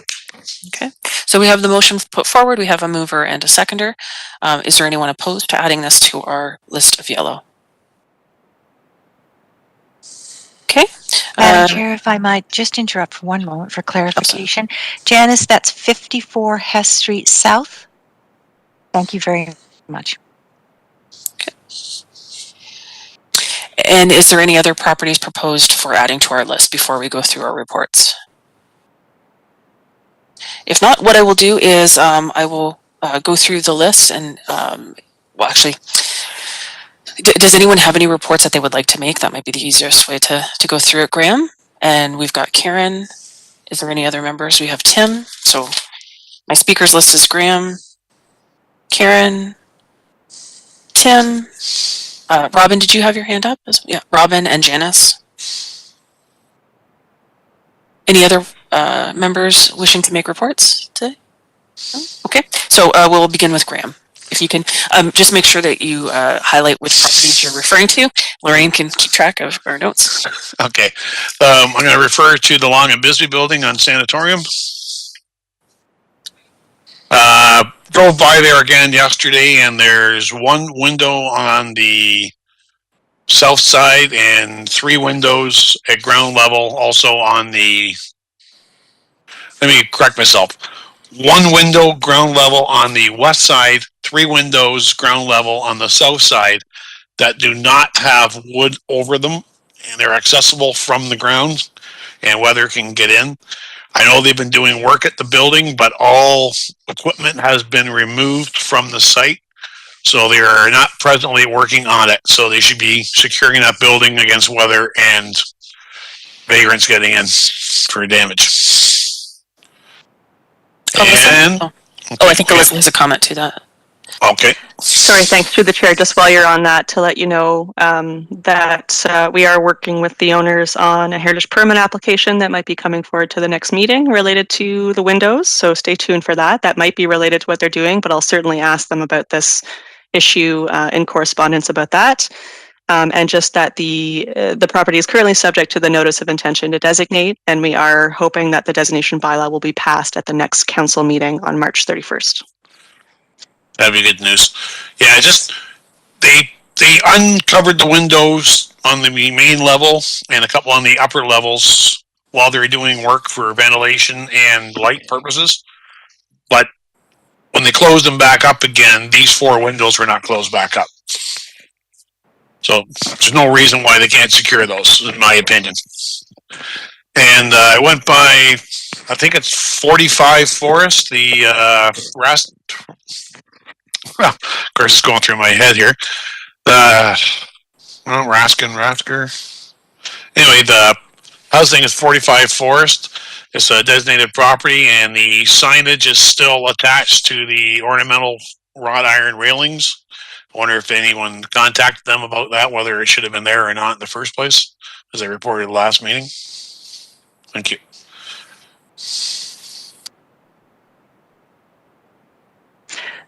Through the chair, Rastic House is what you're going for there.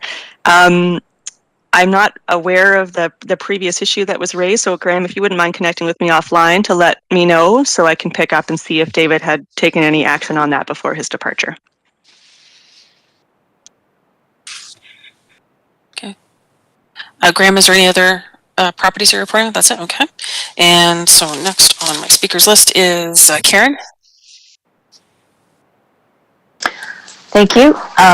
The building I'm going to talk about right now is 64 Hat Street in Dundas, the former Valley City Manufacturing, which is on our yellow list.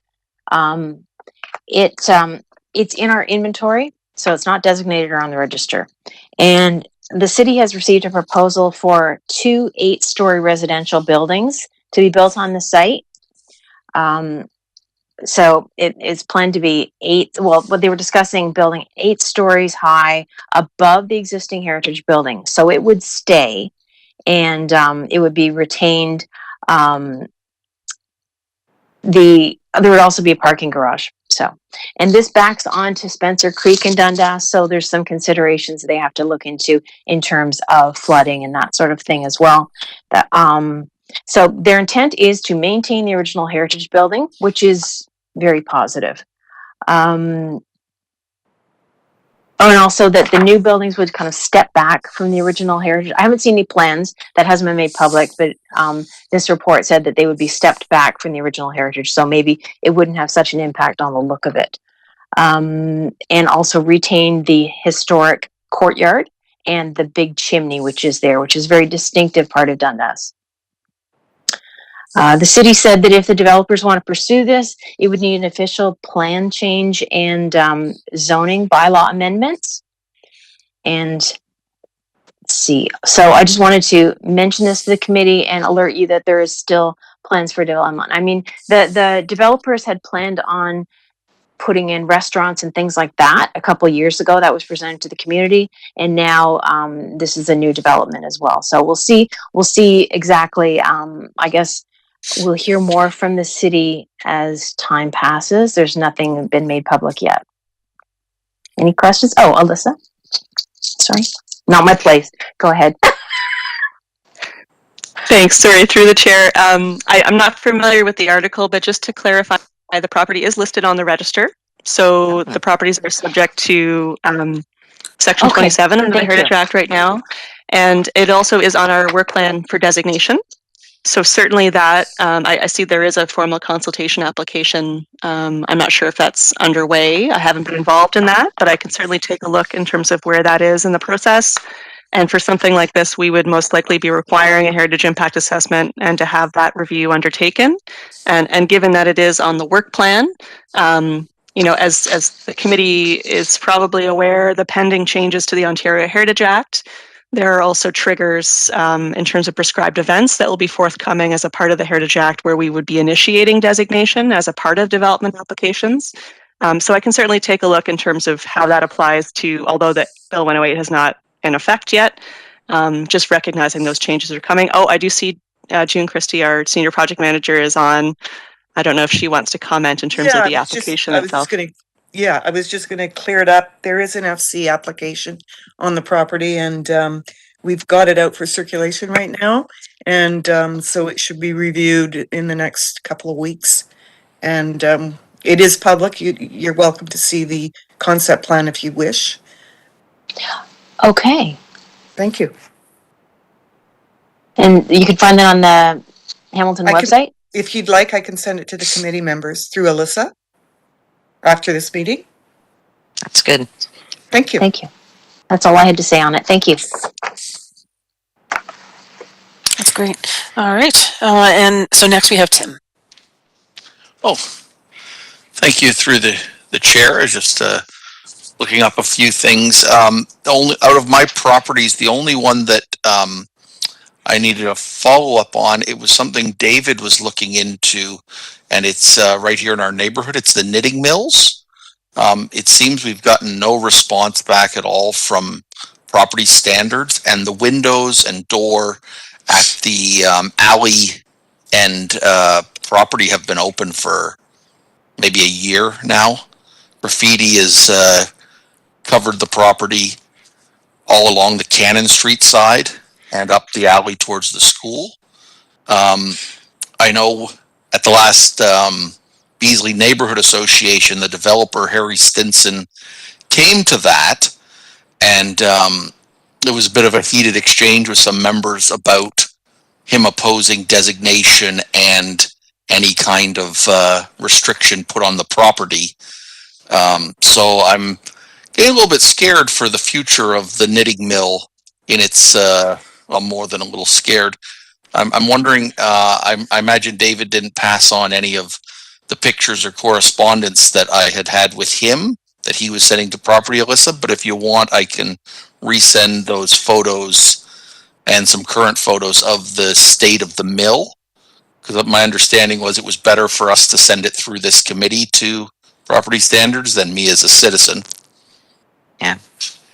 Sure. Through the chair, Tim, I do see David had left me some transition files on some of the various things he was working on before his departure.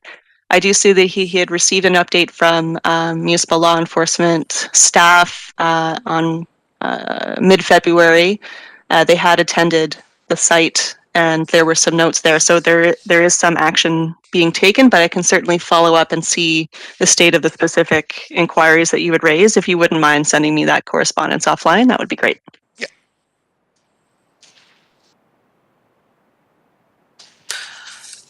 Thank you for raising that again, Tim. Is there any other properties that you need to discuss? No, none of mine. I haven't been up on them. All right. And then Robin, you're next on. Thank you.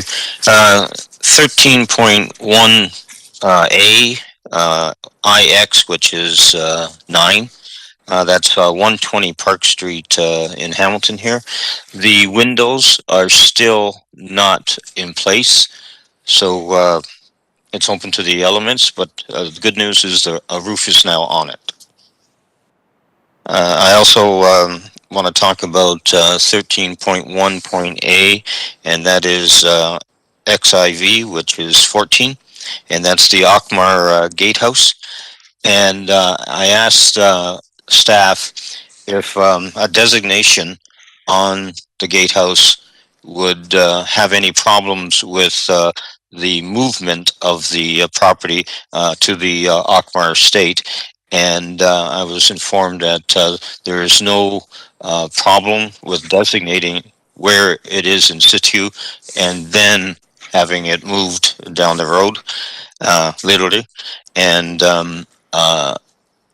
while all that would have to happen is when the move takes place and the relocation is that the bylaw would just have to be amended. I did have a question to Tim about the yellow zone, his property number X, which is 10. Did you have any update on the Shadoka and the city with the new tenant? That's Which one? the Balfour House. Yes. The not the downtown Balfour House, the one out there. That's right. Yeah, no, it's Shadoka State. Yeah, no, I haven't had any feedback from that, and I know that David, and this can be going back quite a ways. David was going to be looking into that for us too. Our biggest issue is actually trying to find an address for it, what the actual address for the property is. Turn it into It's called One Balfour Drive. One Balfour? Yeah. Yeah, so I am not sure. I know it was being purchased by a somewhat controversial group, Artis, or leased out or something. I didn't get the full. Yeah, that is bringing back the memories. Not necessarily not good memories either, but it's bringing back memories. Yeah. I think Alyssa has an update that she can provide. Through the chair, I just was going to clarify that yes, it's owned by the province. We as the city have a long-term agreement for its care, and what was being considered was a lease to a third party for them to adaptively reuse it for offices. There were various motions and discussions at council about that. I believe the state that it's in now is that the third party was going to be working with our colleagues in Heritage Resource Management who currently maintain the property in terms of what might be proposed and what approvals and modifications would be required. I'm not sure the state of that process, but certainly I can pass that on to John Summers, the manager of Heritage Resource Management, to provide an update to the committee if that's what you're looking for. Yeah, I was just looking for an update. Yeah. The other one is it's under the yellow. That's 13.1B XII, I believe, which is 13, Beach Canal Lighthouse Group and Cottage.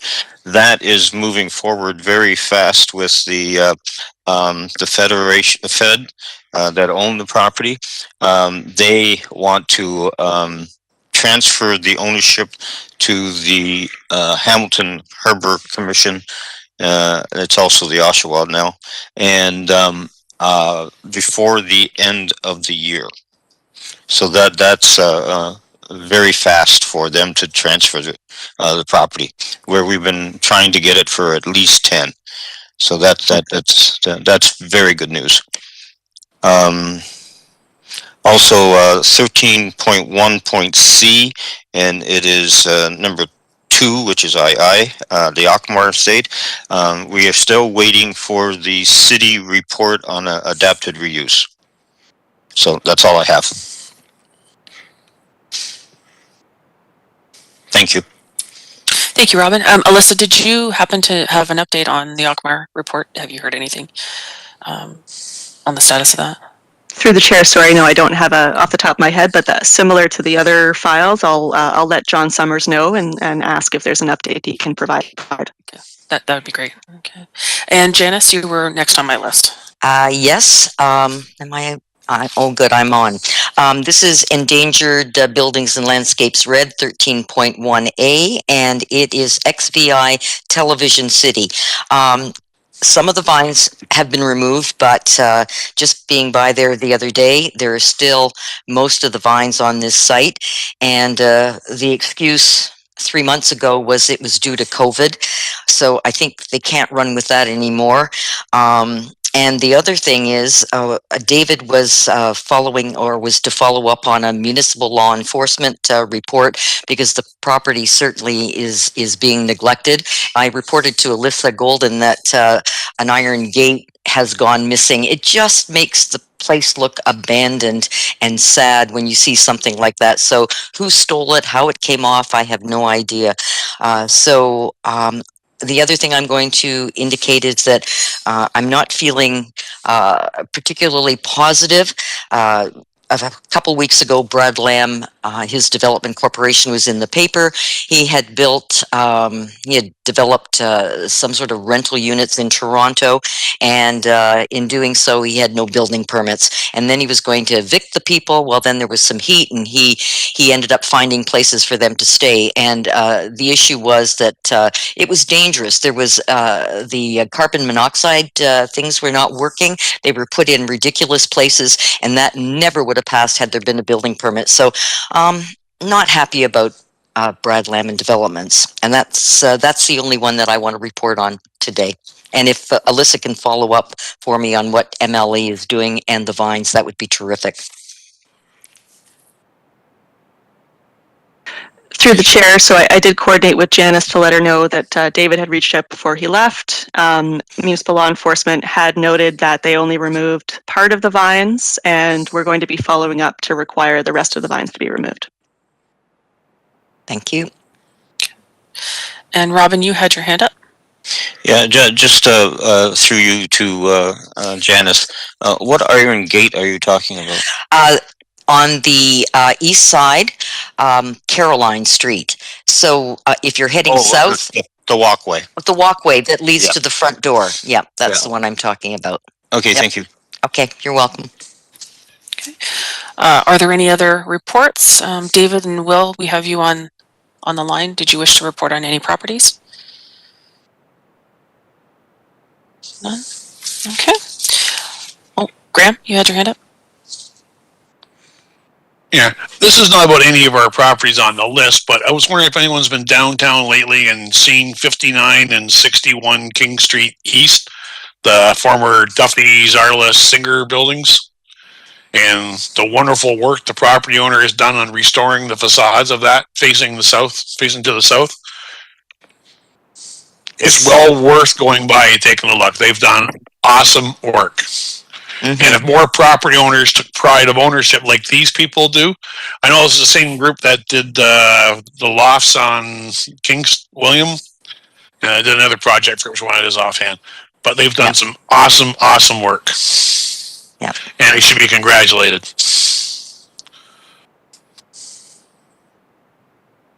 Janice? Yeah. I agree. I know that very well. They're excellent. And some more good news is they're going to be doing a development on Augusta Street in the parking lot behind it's a retirement home next to the oh my God, one of those restaurants that is closing. So that's good news. That'll be a nice development. Is this the time when I should add my other things, Loren, through the chair? We have yet to receive the information regarding the property, so then we'll move on to that, Okay, Janice. thank you. Thank you. Okay. And I see Tim's hand. Yes, sorry, one quick thing. I know it was on our agenda today. Is somebody have the King George School on their watch list? That's the one right beside the football stadium? I know there's an article in the paper today about it being adaptively reused into an urban indigenous housing complex. I don't know if anybody has that. I know it's down in David Beelan's neck of the woods. I think Karen wants to comment on that. I just wanted to ask, is there a status on that? Is it on the register or? We've designated. Alyssa? Through the chair, it is subject to a notice of intention to designate currently. The finalization bylaw is pending passing, but it is protected as though it's designated currently with its notice. Okay. So maybe we can follow up for the next meeting, Tim. I don't think anyone's has that property on their list. So. Okay. Any other comments or questions? Robin? Can I share a photograph? You need to get permission of Lorraine. That's what I'm asking. Robin, is this about the buildings and landscapes, or is this a new item? No, it's the building that I think Tim was talking about. Certainly give it a share. Thank you. Okay, thank you. And then we will eventually need to receive the information.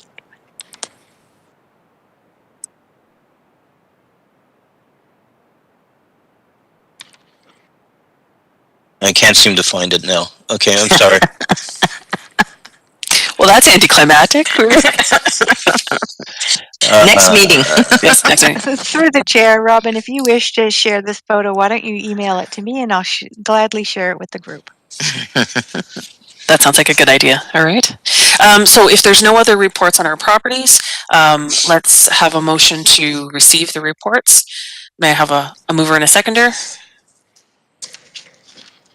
So we had Karen and Graham. Oh, so, pardon me. Oh, no, that's okay. Is there any opposed? If there's no opposed, this item is carried. And I will now relinquish the chair to Vice Chair Dimitri to speak to our next two items.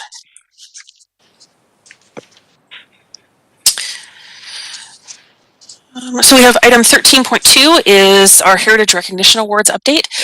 So I just want to, a couple of things. There was a lot of work put into getting some presentations put together in an attempt to have something out so that we could present all of our winners for Heritage Week. And I really do have to thank Janice and thank Graham for all the work that they did to help put those videos together with myself and with the communications group and to get that product out there. And thank you to the education working group members for the research and the photographs that were done to help facilitate all of that so we could get that package.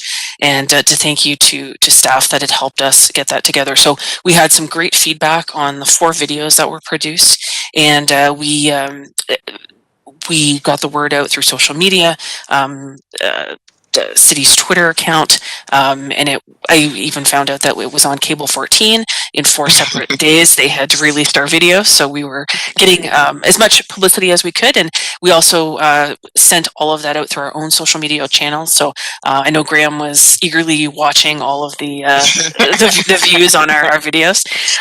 So we had some great feedback on that.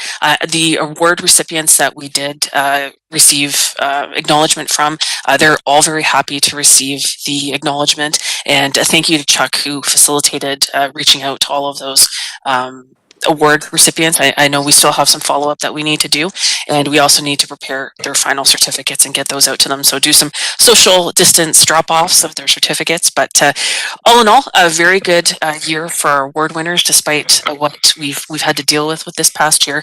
And they were all very excited to receive those accolades and have a little good news through all of this. The other thing is that and I think Janice wants to say some few words. I just want to say thank you to Alyssa Robinson, Alyssa R. She really coordinated us well, and it was just a month of Work, but it was so well organized and things went so smoothly that it was fun. And it was a project that I never worked on before, so I thoroughly enjoyed it. And big shout out to Michelle Communications and Cindy Jordash. Wow, that's all I can say is wow, really impressive. So I thought that was terrific. Just a joy to be a part of that whole group, all of us, education communication. Thank you. Yep. And I've been in communication with Michelle Williams, and they're already looking at lessons learned, things that we can do better for next year, how we can improve. We now have the templates in place. So as we move forward with doing potential awards next year, we can do a similar format, and we at least have sort of the building blocks to work with and to make it even better for next year. And that leads into the next item, which is the potential awards for the call for nominations for 2021-2022. So that has gone live on our webpage. So if you go to the Hamilton Municipal Heritage Committee webpage, we're taking nominations now. Anyone can enter the information for properties, as well as members of the Municipal Heritage Committee. We can do that at any time. You just need to forward that information to the working group, and Education will receive that and review those. If you go to our website, you'll notice that there was an April deadline. We're actually, in speaking with the working group members, we're going to be extending that to the 1st of June. So that gives people some extra time to get their information in there and sort of find some properties. We've already had some interest from some people that would like to do nominations. So we'll start spreading the word out that way to get some really good nominations for this next upcoming year. And then anyone that would like to volunteer to help review them and help us do some of the background research and prepare for a next year's event, which I will assume is probably going to be an online digital based event as well. Probably another year without a live event, but I say we'll work on those details. Just one question. Thank you, Alyssa. Thanks, Chuck. Are there any questions regarding the update from the chair? And I see Janice raising her hand. Please go ahead, Janice. Thanks, Chuck. This is through Chuck, our chair. And I think I don't know who this is going to go to, but I right now have two properties that I would like to nominate, but I know nothing about them. And short of going to the owner of the house, which we're not supposed to do, and not having the library, it is like really a shame because they're in the Kirkendall neighborhood. I don't know, maybe they've already been nominated before. I have no idea. I have to check that out. So what's going to happen there? Alyssa Golden or Alyssa Robinson? I don't know. Through the chair, I would just say if you'd like to check the status of previous awards, those are all mapped, so you can go to the Heritage Committee Awards site. Okay, so if they're not there, then they haven't received them previously. And in terms of any research or information, if you want to let me know what the properties are, I can see if we have anything digitized in our files. Any historic images maybe on file from early survey work, or if there's any specific digital resources that might assist you in your process. Okay, thank you. And just speaking as chair of the education working group, if anyone has any nominations, just please email me and we'll get that added to our list for when the working group meets. Okay, if there's no further questions at this point, may I have a mover and a seconder to receive the update, please? And I see Tim and Janice. We will now have a vote. Is there anyone opposed to receiving the update? Okay, so I believe it's carried then. And now I think I'll hand it back to the chair for the remainder of the meeting. Thank you. Thank you, Chuck. Lorraine, just checking, did you need to provide? I most certainly do. First, I'd like to apologize to the committee because I have misinformed you. The report regarding St. Giles was approved by council in the last term of council, which means that it would not be a reconsideration, which I was speaking to earlier today. This committee is able to put forth a motion. I'm asking for planning staff that are sitting in the meeting this morning to assist me with the language. I do apologize for that. That was a very important detail that I failed to consider. But this committee is able to put forward a motion regarding St. Giles. So I can see already that Alyssa Golden has turned on her camera, and I do appreciate that. I am, in fact, not entirely sure what the motion should be at this point, but what I do know is that you can do this. And I do That's good apologize to the news. members, Yes. the members of the committee and also our delegates today. I will communicate that to them, and obviously I am saying this over the microphone now, so this is being live streamed. So, Alyssa Golden, I'm not sure if you want to speak at this point at what our options might be, if you know them. Thank you, Lorraine. Through the chair, I'm just trying to think about what would be required. So certainly we have a draft statement of cultural heritage value or interest, basically the components that would go into the designation bylaw that were provided to this committee previously, and the accompanying staff report. So potentially making reference to that and recommending that council designate in accordance with that previous recommendation. I'm not sure of the exact language, but I'm sure that that would be sufficient in terms of calling back to the original recommendation and the components for that designation bylaw. And Steve is on the line as well. I'm not sure if he has additional comments. Thank you. Through you, Madam My Chair. apologies to staff as well for throwing the wrench in things. It's sort of just been, listening to the discussion. I would respectfully suggest to the committee that in order for council to reconsider this, it would have to be on the basis of some new information or something that would be brought to their attention that would call them to reconsider their decision. If there is nothing new, then what would be the basis for their reconsideration of the matter?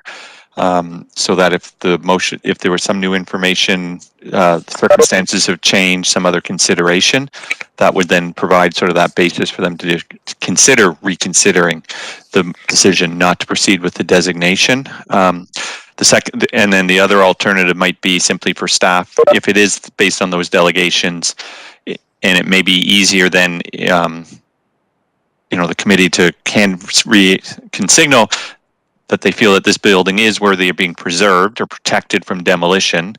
And alternatively, it might simply be that the committee could look at just directing staff to report back for options, which would give us a bit more time. I think ultimately, though, you will need a champion on council, as the clerk staff have indicated, in order to deal with that reconsideration motion. And in the absence of that sort of someone to bring it forward, it would be difficult. But those would be just thinking from a process perspective, the two avenues. But I do know recently Councillor Pearson did do a reconsideration motion on a planning approval, and that was on the basis of some new information that came light in terms of some of the process considerations. And that in that case, the councillor felt that based on that new information, it was worthy to go back and sort of put a bit of a pause or a reset on that process. But again, it was only based on within that saying that some new informations or concerns had been brought forward to her attention. And in this case, it may simply be by the virtue of, the building department cancels tracks open permits, whether they're building permits or demolition permits, and if there's no activity on them, they seek to close them out. If that demolition permit is no longer active, that may be simply part of that. These are the new circumstances that the applicant, since they closed out the demolition permit, maybe there's now a bit of a time for a re-engagement or reconsultation with the property owners, as opposed to previously when they were sort of actively pursuing. And I think part of my recollection was right, Councillor Green, when he was involved in this project, was he was looking to have this site redeveloped to create an affordable housing opportunity, and he had been working with the property owners to advance that affordable housing opportunity. And maybe that's within changed. Yeah, and maybe these are the circumstances. I don't know all the details, and I haven't spent a lot of time, right? But that may be just sort of the whereases, and therefore it's requested that based on that above information, that council, reconsider or look at alternative mechanisms, whether it's through a designation or just putting the property on the registry or something to provide for an opportunity either through an adaptive reuse or the management of change on the property if it's not possible to go through that adaptive reuse process. So that's, I think Alyssa and, Lauren, it's council's position right now not to proceed with the designation of the property, and based on the previous discussion. So I think we have to respect that as staff, and what the position of council is. But should this committee want to do that, seek that reconsideration, I would suggest either it's on the basis of new information or alternatively directing staff to come back with report back on what those alternatives or issues could be. Thank you. Sorry. Through the chair, I have a question for both Steve and Alyssa. Would it be fair at this point, given the workload of planning, to ask this committee to direct staff to report back to Heritage? Yes, that would be, sorry, I wasn't being very eloquent. Yes, that would be one consideration. Yes, that could be one of the options, that we report back with options on X, Y, and Z, whatever those options are. Yes. That could be an option then. That could be an option. Yes. Okay. Yes, and that would be a report back, and it would also give, because I think clerk staff, you probably want to check in with the city clerk on this as well before we start making decisions on procedural bylaw requirements. I have done so, which is why I'm speaking now before the end of today's meeting, because I did misinform the committee. I did think this would be a reconsideration. It is not, because the report was approved in the last term of council, not in this term of council. I apologize. No, that's what I thought when Councillor Green was, does that change? And then also, I can't remember what planning committee decided in response to the Heritage Committee report, whether the planning committee endorsed it or was that council, they made the decision not to proceed with the designation. Planning did not. It went to council, it went back to planning, and then it went back to council. Right. So it took the long route to council, if I can just use those abbreviations. I think Alyssa Golden had something as well. Thank you, Madam Chair. Thank you, Steve. Thank you very much. Thanks. Through the chair, and further to Steve's note, I think you could probably do a two-pronged approach as well, knowing that the previous development or demolition permit has now been canceled. You could potentially recommend listing on the register and direction to staff to report back, to at least provide that interim protection in the meantime.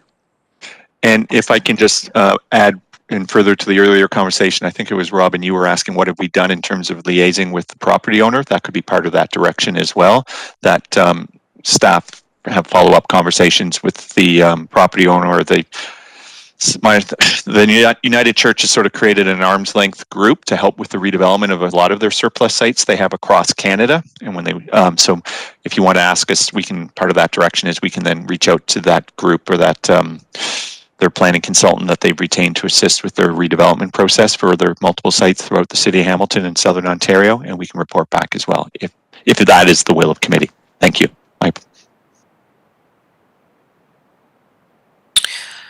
Thank you, Steve. Thank you, Alyssa. I've got Robin and then Graham both had their hands up, and Janice. So that's my speakers list right now. So Robin, you're muted right now.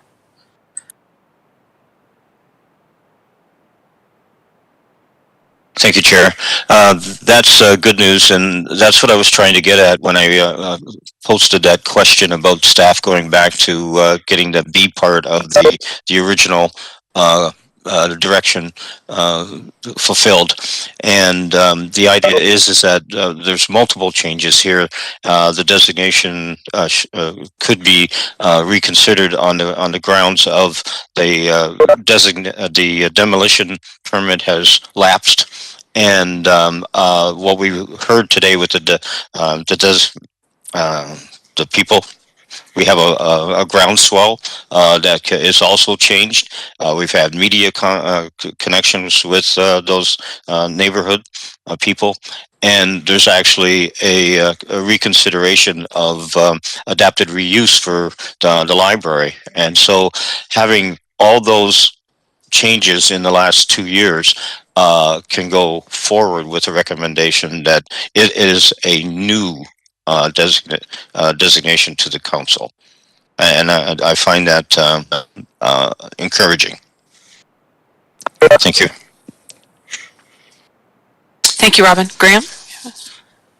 Yeah, great to hear that we can now push as a committee. That was good news.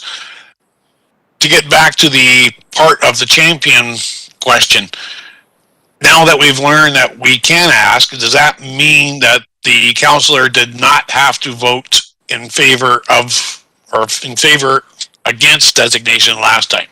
There's no longer a reconsideration, correct? If I understand this correctly, Graham, and I do want to preface that, that is correct. This is as if it's new. Excellent. So I can start my baked goods for my councillor. Thank you. I may have to join you if I'm no longer employed with clerks, but yes, thank you. Don't forget your local clerk. She likes bacon. Oh, yeah, no. Can anyone hear me at this point? Dave Bellin? We can't, David, but Janet, I have Janice on the speakers list first, and then Sorry, I've just been muted for a long time. I couldn't get back on. But, oh, okay. Sorry. That's why I haven't been speaking or voting. Oh, no. Janice? Oh, Janice, you're on mute. There we go.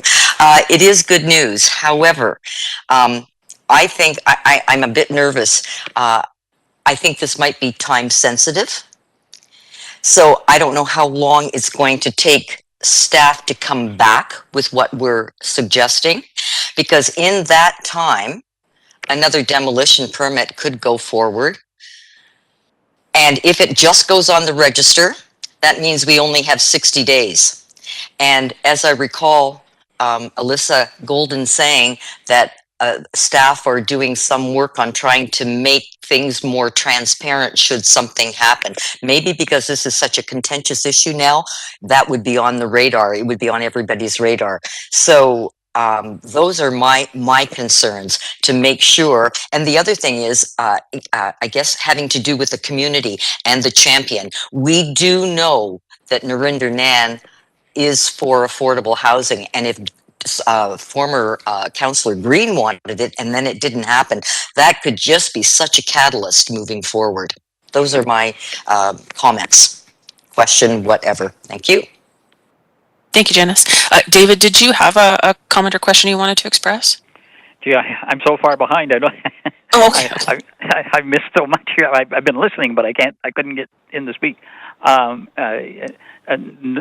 this issue, I agree with Janet that Janice, we should be looking at something as soon as we can on this, but we would have to put this forward in the proper perspective. However, if we just jump the gun here and don't do this properly, we won't be any further ahead. So, but at any rate, that's just my statement at this point. Okay. Thank you. Maybe I've been a little bit off because of trying to control this electronics here, so I'm really just listening at this point. Okay. Thank you, David. I did want to say that I had some information on my properties, but at any rate, if we're past that now, we'll have to let it go. We'll finish this item, and we can always take that as new business, just to wrap up. Okay. So next on the list, I have Tim and then Chuck.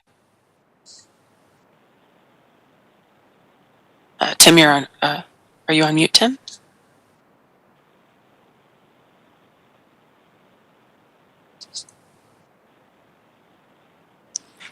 Okay, I think I got it. Yes, just very brief comment here. It was it seemed like the body was dead there, and now there's some sort of pulse there on the St. Giles front. We don't want to get too carried away with this, but I certainly would. I don't know if we have to put forward a motion today, or if we have to put forward a request for staff to formulate a better plan and come back at the next meeting with it for us to look at this. Again, I'm not sure what the procedures going forward are, because Dr. Sheehan put forward a pretty detailed presentation at the beginning, and it seemed to be that there was interest from the Hamilton Public Library, from community groups, from actually the ACO, perhaps, for funding of these issues, like federal funding. So I think I would be happy not to table it. I don't know if that's the right term, but to actually, if there is a way we can have this up for our next meeting with the more information ready for us. Well, that's exactly what we can decide today, how we want to proceed. We can proceed with a recommendation that we want council to address right now, or a request to add it to the register and ask staff to report back. We can do it as as Alyssa said, a two-prong motion to move forward. So we really can decide what we want to do to move this forward. My suggestion would be towards the motion to have staff report back to us next meeting with information would be my, I don't know, vote or a recommendation or advice.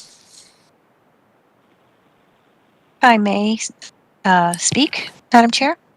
Absolutely.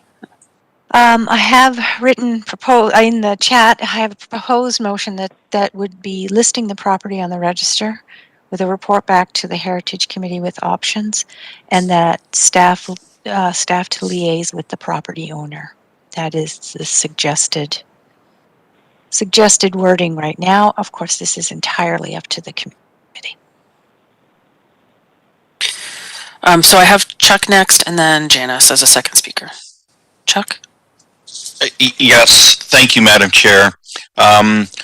So I want to echo one of the earlier points, and maybe it's a bit moot now based on what Lorraine just said, but I definitely am concerned about the timing here. And I would support putting it on the registry at the soonest possible convenience, certainly no longer than the next meeting. I mean, I certainly think we should go down parallel paths with re-engaging with the owners. And the reason I say that is normally I want to trust people here, but I seem to remember the last time we went through this, and I look at the recommendations that Lorraine posted right at the top of the chat here, that the owners, the second part, the owners of St. Giles be requested to work with heritage staff to preserve in some form. The actions that I remember right after that meeting and city council not deciding to designate was many of the features of St. Giles were on Kijiji in the following weeks for auction and sale. And that goes to another question on what's still there, especially on the inside. So that was pretty disturbing. I guess I'll say that as nicely as I can. The last time we went through this, so I know being on the register can't protect all the features. It's more just for demolition. But I really would I would worry about timing here. It seems quite strange that given the urgency they had 2.5, 3 years ago, that not much has happened since then, other than stained glass windows being sold on Kijiji, right, in the early part of this. So again, my point is I would support going down a parallel path here as well.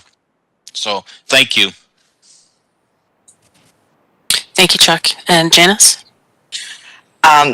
Quickly through the chair, I was going to say what Chuck said. It is the timing, and as soon as possible doesn't really cut it for me. I'd like to be a little bit more specific. I think we have to move on this. Otherwise, I think much could be lost. So other than that, I can support this proposed motion. Thank you.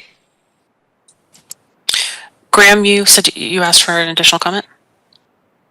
Yes, comment is in relation to Chuck's comment. I have zero trust for these property owners, because as they were presenting to us at City Council about why this place shouldn't be preserved, they had the auction online set up without mentioning it to us. That is people I do not trust. So I would say get it on the register ASAP, and then get staff report back onto us the proper steps to take to get the designation reconsidered if possible. Tim? Just to follow up to Chuck and Graham's comments there, would it be possible also to get a clarification of who actually we're going to be speaking to? Because I don't believe it's the same group. I believe I heard Mr. Robichaud say that it's an arm's length of the United Church Development Group that we're dealing with. And I recall that from the earlier presentation, so I don't know if it's going to be the same New Vision group that auctioned off all the heritage stuff. I believe it's a different, an entirely, well, not entirely different, but somewhat different group that we would be liaising with. If staff could correct me if I'm right or wrong on that. Through you, Madam Chairman, Steve Robichaud, we would have to go back and look at our records. I'm not sure if it's simply just a rebranding or a renaming exercise, or if it's completely different players. But either way, ultimately, would still be, dealing with the United Church and the congregation that's responsible for this building, or this property. We will look into that further and advise the committee accordingly. I don't think it really. I think there's an opportunity to consult with who's now sort of the caretaker for this building and sort of developing a vision for it. So I think that's the more important element as to the exact nature of which individuals are overseeing it. It's the group that has now been sort of taken over the ownership or the planning for the future of this site is the key thing for the purposes of who we're engaging with. Thank you. Thank you. Lynn, you had a comment? It was more a question and sort of around what Steve just said, that the United Church does have a sort of an arm's length property development group, but I was under the impression that this was New Vision Church, which was not the United Church anymore. I'm not sure, but that's sort of what I would like clarified. Madam Chair, could I speak? Hello? Sure. Lynn, are you finished with your statement? Yeah. Sure. No, that's fine. Go ahead and speak. Yes, as far as I understand, from what I was told by the group here, that it was under New Vision. Then just recently, then this arm's length group has taken over from the United Church, which is a development group. So it's not really the same group of people that were being dealt with before. And so this is a development organization, a very large one, in fact. And so I think that is another thing we should be considering, that we're dealing with a large development group. And I agree that if we can get it on the register as soon as possible, that would be certainly something that should be done.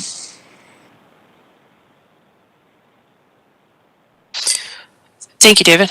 So I think Lorraine's going to share her screen, but basically the motion that she's drafted is listing the property on the register, having staff report back with options, and then for staff to liaise with the property owner. Alyssa, are you clear as to what needs to be reported back to the committee?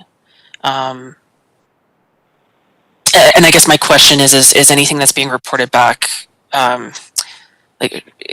should we be waiting on that request to reconsider designation of the property? Yeah, through the chair, I think if you can provide further clarification of what staff should be looking into. I know a number of things have been said by multiple members and by staff, but from what the sense that I get, the request is to report back on options for the preservation of the property and the building. Are we not highlighting items that would express to council as to why they should reconsider? So we went through a few of those. So it's canceled permits and the permit not active. The project's no longer affordable housing. Increased community support. There's now the Friends of St. Giles. And then there's the new options and interests for adaptive reuse potential. So we're 4 things that we flagged as to why council should reconsider. And the demolition permit is gone. It's inactive. Yes. Yeah.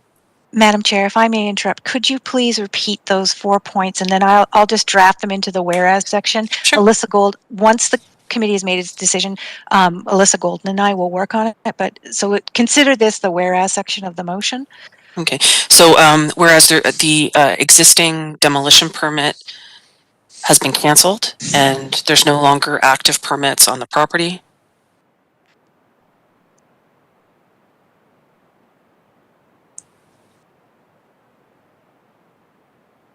Yes.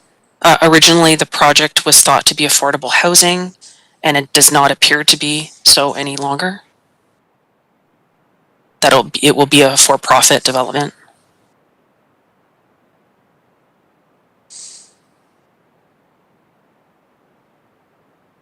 Yes. That there's increased community support from the surrounding neighbors. Yep. We have the Friends of St. Giles and an active petition. Yes. And that there's now new options and interest for adaptive reuse potential. And in brackets, you could put library or recreation or community use.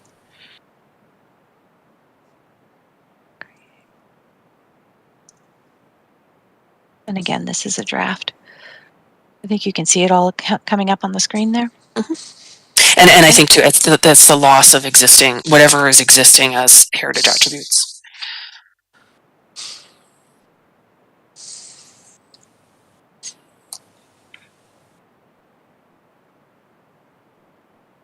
Okay. And Julie mentioned something about the change in the environmental emergency status now.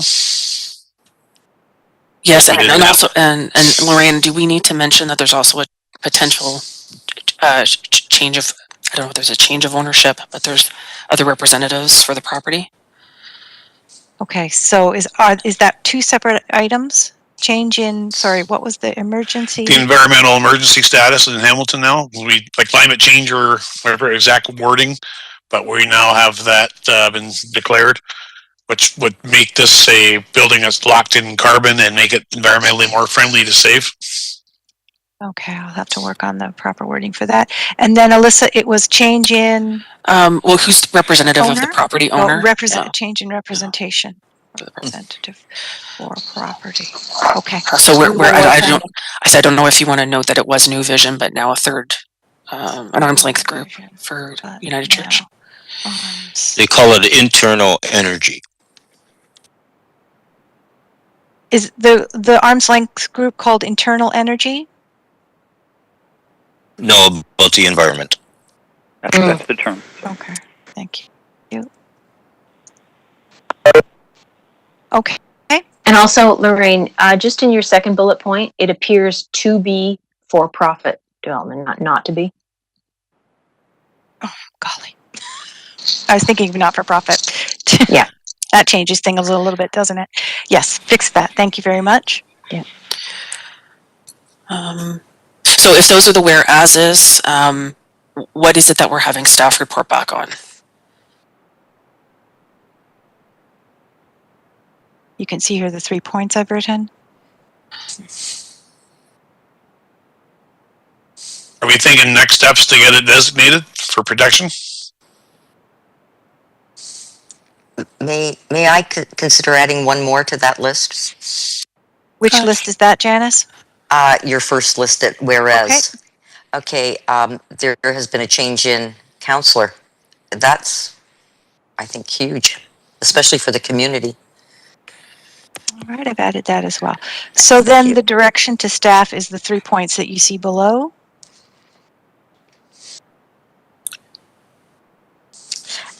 Is there would there be any liaison with the community at large as far as public consultation? Would that occur? Or is that out of since they were all here? Well, for my part, I will be communicating this back to our delegates today for the meeting so that they are aware of what has happened. Okay. I've got a ton of emails. People have been listening. This is good. Yeah. I just want to flag, is there any reason that we're not specifically saying in that list about designation? Because right now we're just asking for staff to report back on options for preservation of the property and building. Staff should speak to that. That's just what I had written in my notes, so it's up to the committee if staff want to speak to it. And mind you, because I'm sharing my screen, I cannot see the meeting, so I don't know if someone's waving at me to speak. Tim, I think, is waving. Yeah, just I was goes to my earlier point on it. What I don't know if the whole committee agrees or not, but I was thinking we were asking for this feedback before we move to that next step.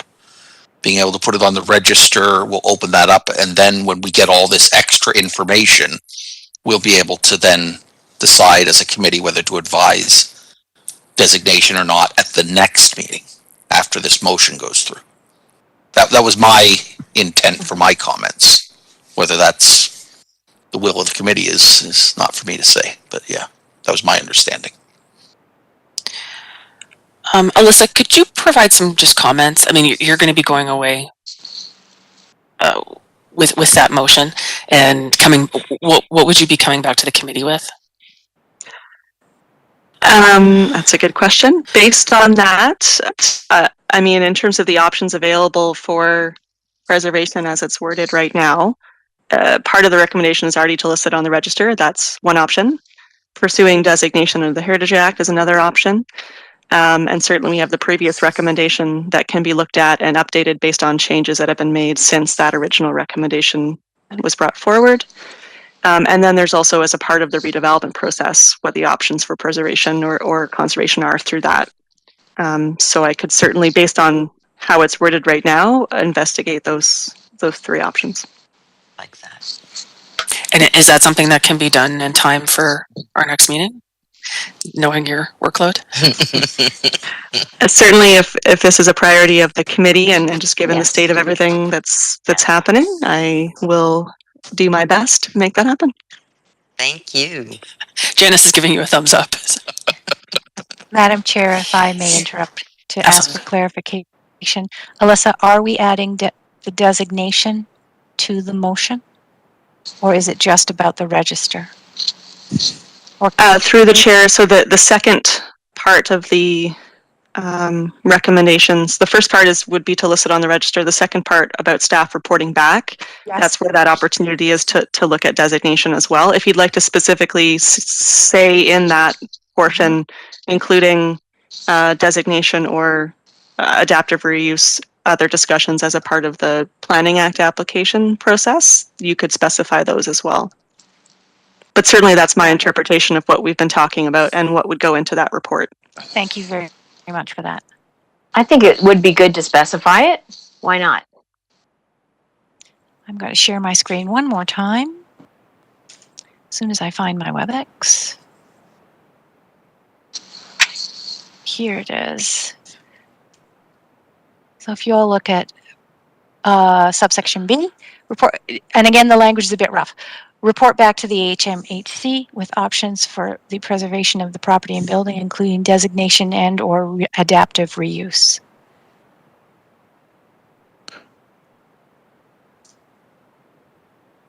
That's fine, yeah. If you're nodding, I can't see you, but I hope that it works. Yeah, that's fine. That's excellent. Okay, Madam Chair. Okay, so that's the motion before us. We would need a mover and a seconder to that. So. I would move that. Yeah, we've got lots of support on this one. I'll say Graham, and I'll say Karen. Okay, is there anyone opposed? Okay, great. So we will, Lorraine, I guess you'll work with Alyssa just to fine tune the. Absolutely, yes, I will do. Okay. And thank you very much for your patience this morning, members of the committee. Thank you for sorting all that out for us, Lorraine. Big thank you for sorting that out for us. It was worth seeing Graham do the fist pump. I think we're going to make people very, very happy. I think this is excellent news. And as I said, I will be communicating that back to the delegates that we did have today. And any kind of communications that need to come out, they'll be going to the Planning Committee along with the Heritage Report. That'll be the next Planning Committee meeting. Okay. No, that's great. So now we are on to just our other business. So I think Janice, you still have an item outstanding. And we also have David. David, just to wrap up on the properties, which property did you need to provide an update on? Is it urgent or? Well, I just want to mention that there was an issue on St. Clair Boulevard here again, and it really boils down to not having this heritage plan review. Again, you know, we aren't being contacted by the city, and the city has taken action. Same thing has been going on for a whole decade here, and we really need to have this plan review done. I've sent a letter in on this to various people, including Alyssa. So I'm not going on with this, but you know, we have to address this. It's been just going on too long. The other thing, just Gage Park. I just wanted to mention, Alyssa did send me through an email on an item that was stolen off the fountain, which was the run-out channel fish head, the brass fish head. I did contact Shannon Cole, outlining that wasn't the original runoff part. It was originally a lion head. The lion head was stolen in 1988, and so it isn't an original head. But the other thing in Gage Park is that I received a notice from our councillor, Narinda Nand, that they want to pave the walkways with asphalt in Gage Park, which of course is just, you know, an incredible thing to even consider. So, and again, if we would have a heritage designation on Gage Park, which we've talked about for as long as I've been on the committee, and about 15 years before that, I think, you know, we would have some control over this situation. So again, it's you know, falling back into not having these areas designated, and it's just continuing to cause us problems. But at any rate, I'll leave it at that today. Okay, thank you, David. Can we have a mover and a seconder just to receive that report as an addendum to our buildings list? I see Robin and Tim. Is there anyone opposed? Okay, so that item is carried. So we're now on to the other business. Janice, did you want to discuss the... There are just a couple points through the chair. And then I'm going to talk to David Beeland offline about paving over parks. Just a couple things. Good news story. The Hamilton Region Branch ACO is working on right now, there are a small group of us, virtual doors open. And we have the deadline apparently is from May the 1st to November. So I'm not sure exactly when it's going to happen or come together. We've set some deadline for ourselves, so I'll keep everybody apprised of that. Right now it will be virtual. We're hoping that we might be able to have a cultural heritage landscape where the space is large and we can actually have people attend, but that's all COVID dependent. Secondly, another good news story, McNabb Street Presbyterian Church, well, this is not such good news, has some major repairs, outstanding repairs, 1.5 million plus. They have been working at their repairs slowly. They've had grants, but right now they need to raise about $600,000, and they've got a McNabb legacy project underway. And the engineering firm that they were working with has laid out things that need to be done ASAP, things that need to be done medium term, and then things that can wait long term.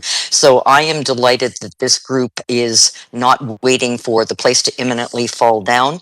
And if you could in any way support, it's a GoFundMe, and I will get the actual address and I'll send it through to Lorraine, so maybe she can throw it out to you. Every little bit helps. So I think that is good news that they are being proactive, and we're not, and it's in the Heritage District and is designated.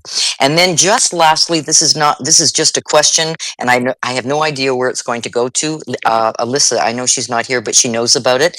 There was a Facebook post about the demolition and the construction that's going to happen on the corner of Jackson and James South. That's the Tandia building.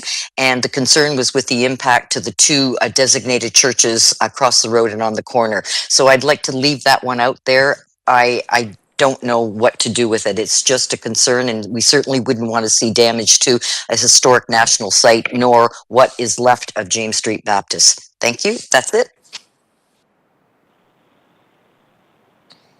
Alyssa, did you have a comment?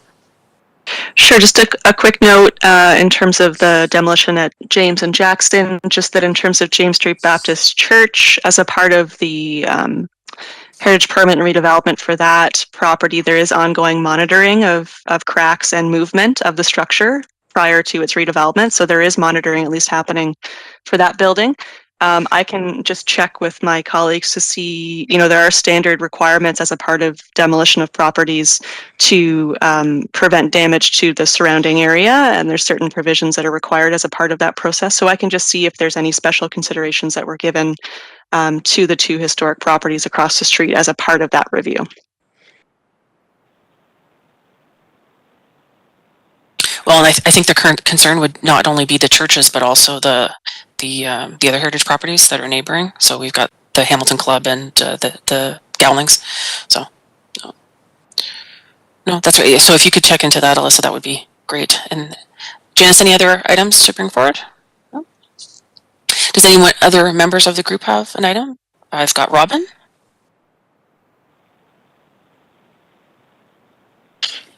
Just a question. We received a memo from Steve, and I thought that would be under staff reports and about the heritage staffing. Could that be explained to us?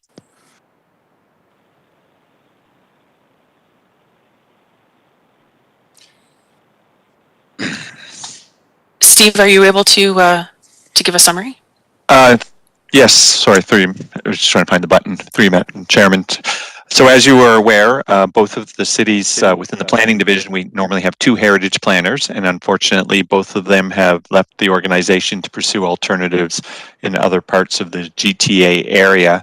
So in response to that, Anita Fayback has been aggressively in the recruitment process to fill those two positions, and I think I know she's moving forward very quickly in terms of interviewing to replace the second of the two vacancies, and we should be able to start having some announcements maybe as soon as the next Heritage Committee meeting in terms of those staffing situations.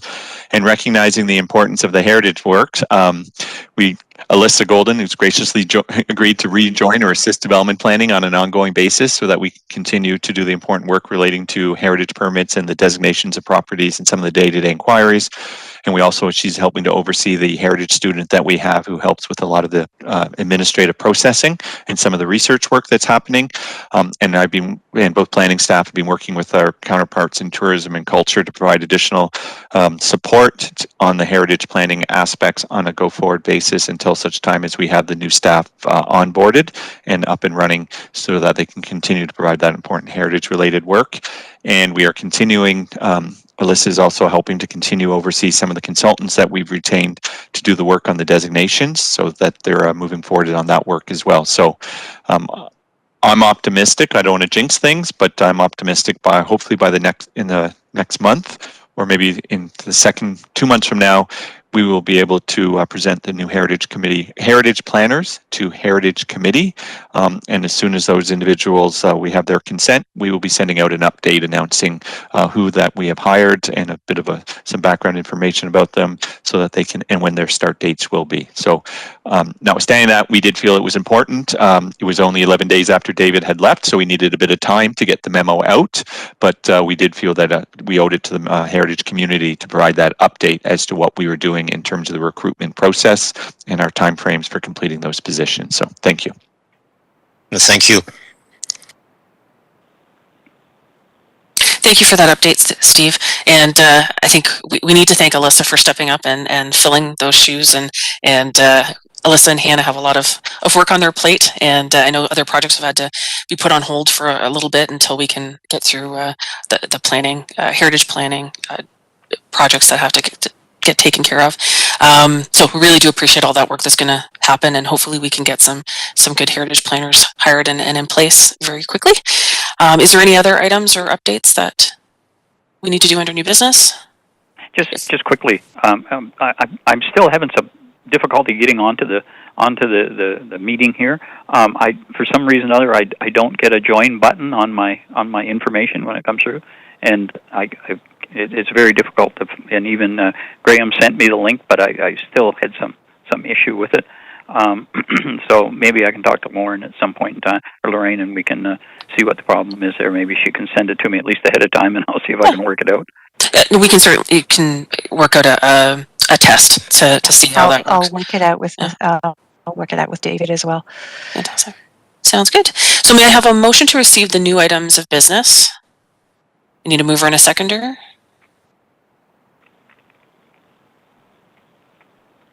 So we have Lynn and Robin. Any opposed? And if there's no other new items of business, I want to thank everybody for joining us for today's meeting. And may I have a motion to adjourn? Tim's got both hands up. Graham's doing his fist pump. So I'll take fist pump Carol and Tim Ritchie. Mover and seconder. Thank you very much for your time and patience this morning, committee members. And Lorraine, do you have our meeting date for next month? You can just maybe. Just I do. On paper, right now, we are scheduled for April 30th. So that again is a Friday. All right. Okay. Well, thank you, everyone, and it was good to see everybody. And we'll join again next month. Yeah, that was great news today on St. Giles. Thank God. Yeah, thank you very much. You know where Thank I you, live, found Graham? that. I'll be expecting that cake. I can't tell you how You frustrating. email me my address. I'll be over on 24th Street on Sunday, and I'll bring you something. You might need one with a file in it. No, she won't need a file. She found us a way out. That's right. The file. Thank you, everyone. Tell you how hard it was, how frustrated it was to hear but not be able to talk. It's very hard for me. You got to be able to talk at the important part, though, where we found out we had an option. That's it. Okay, great. Thank you all. Good day. Thanks, everyone. Bye. Thanks. Thank you, everyone. Bye.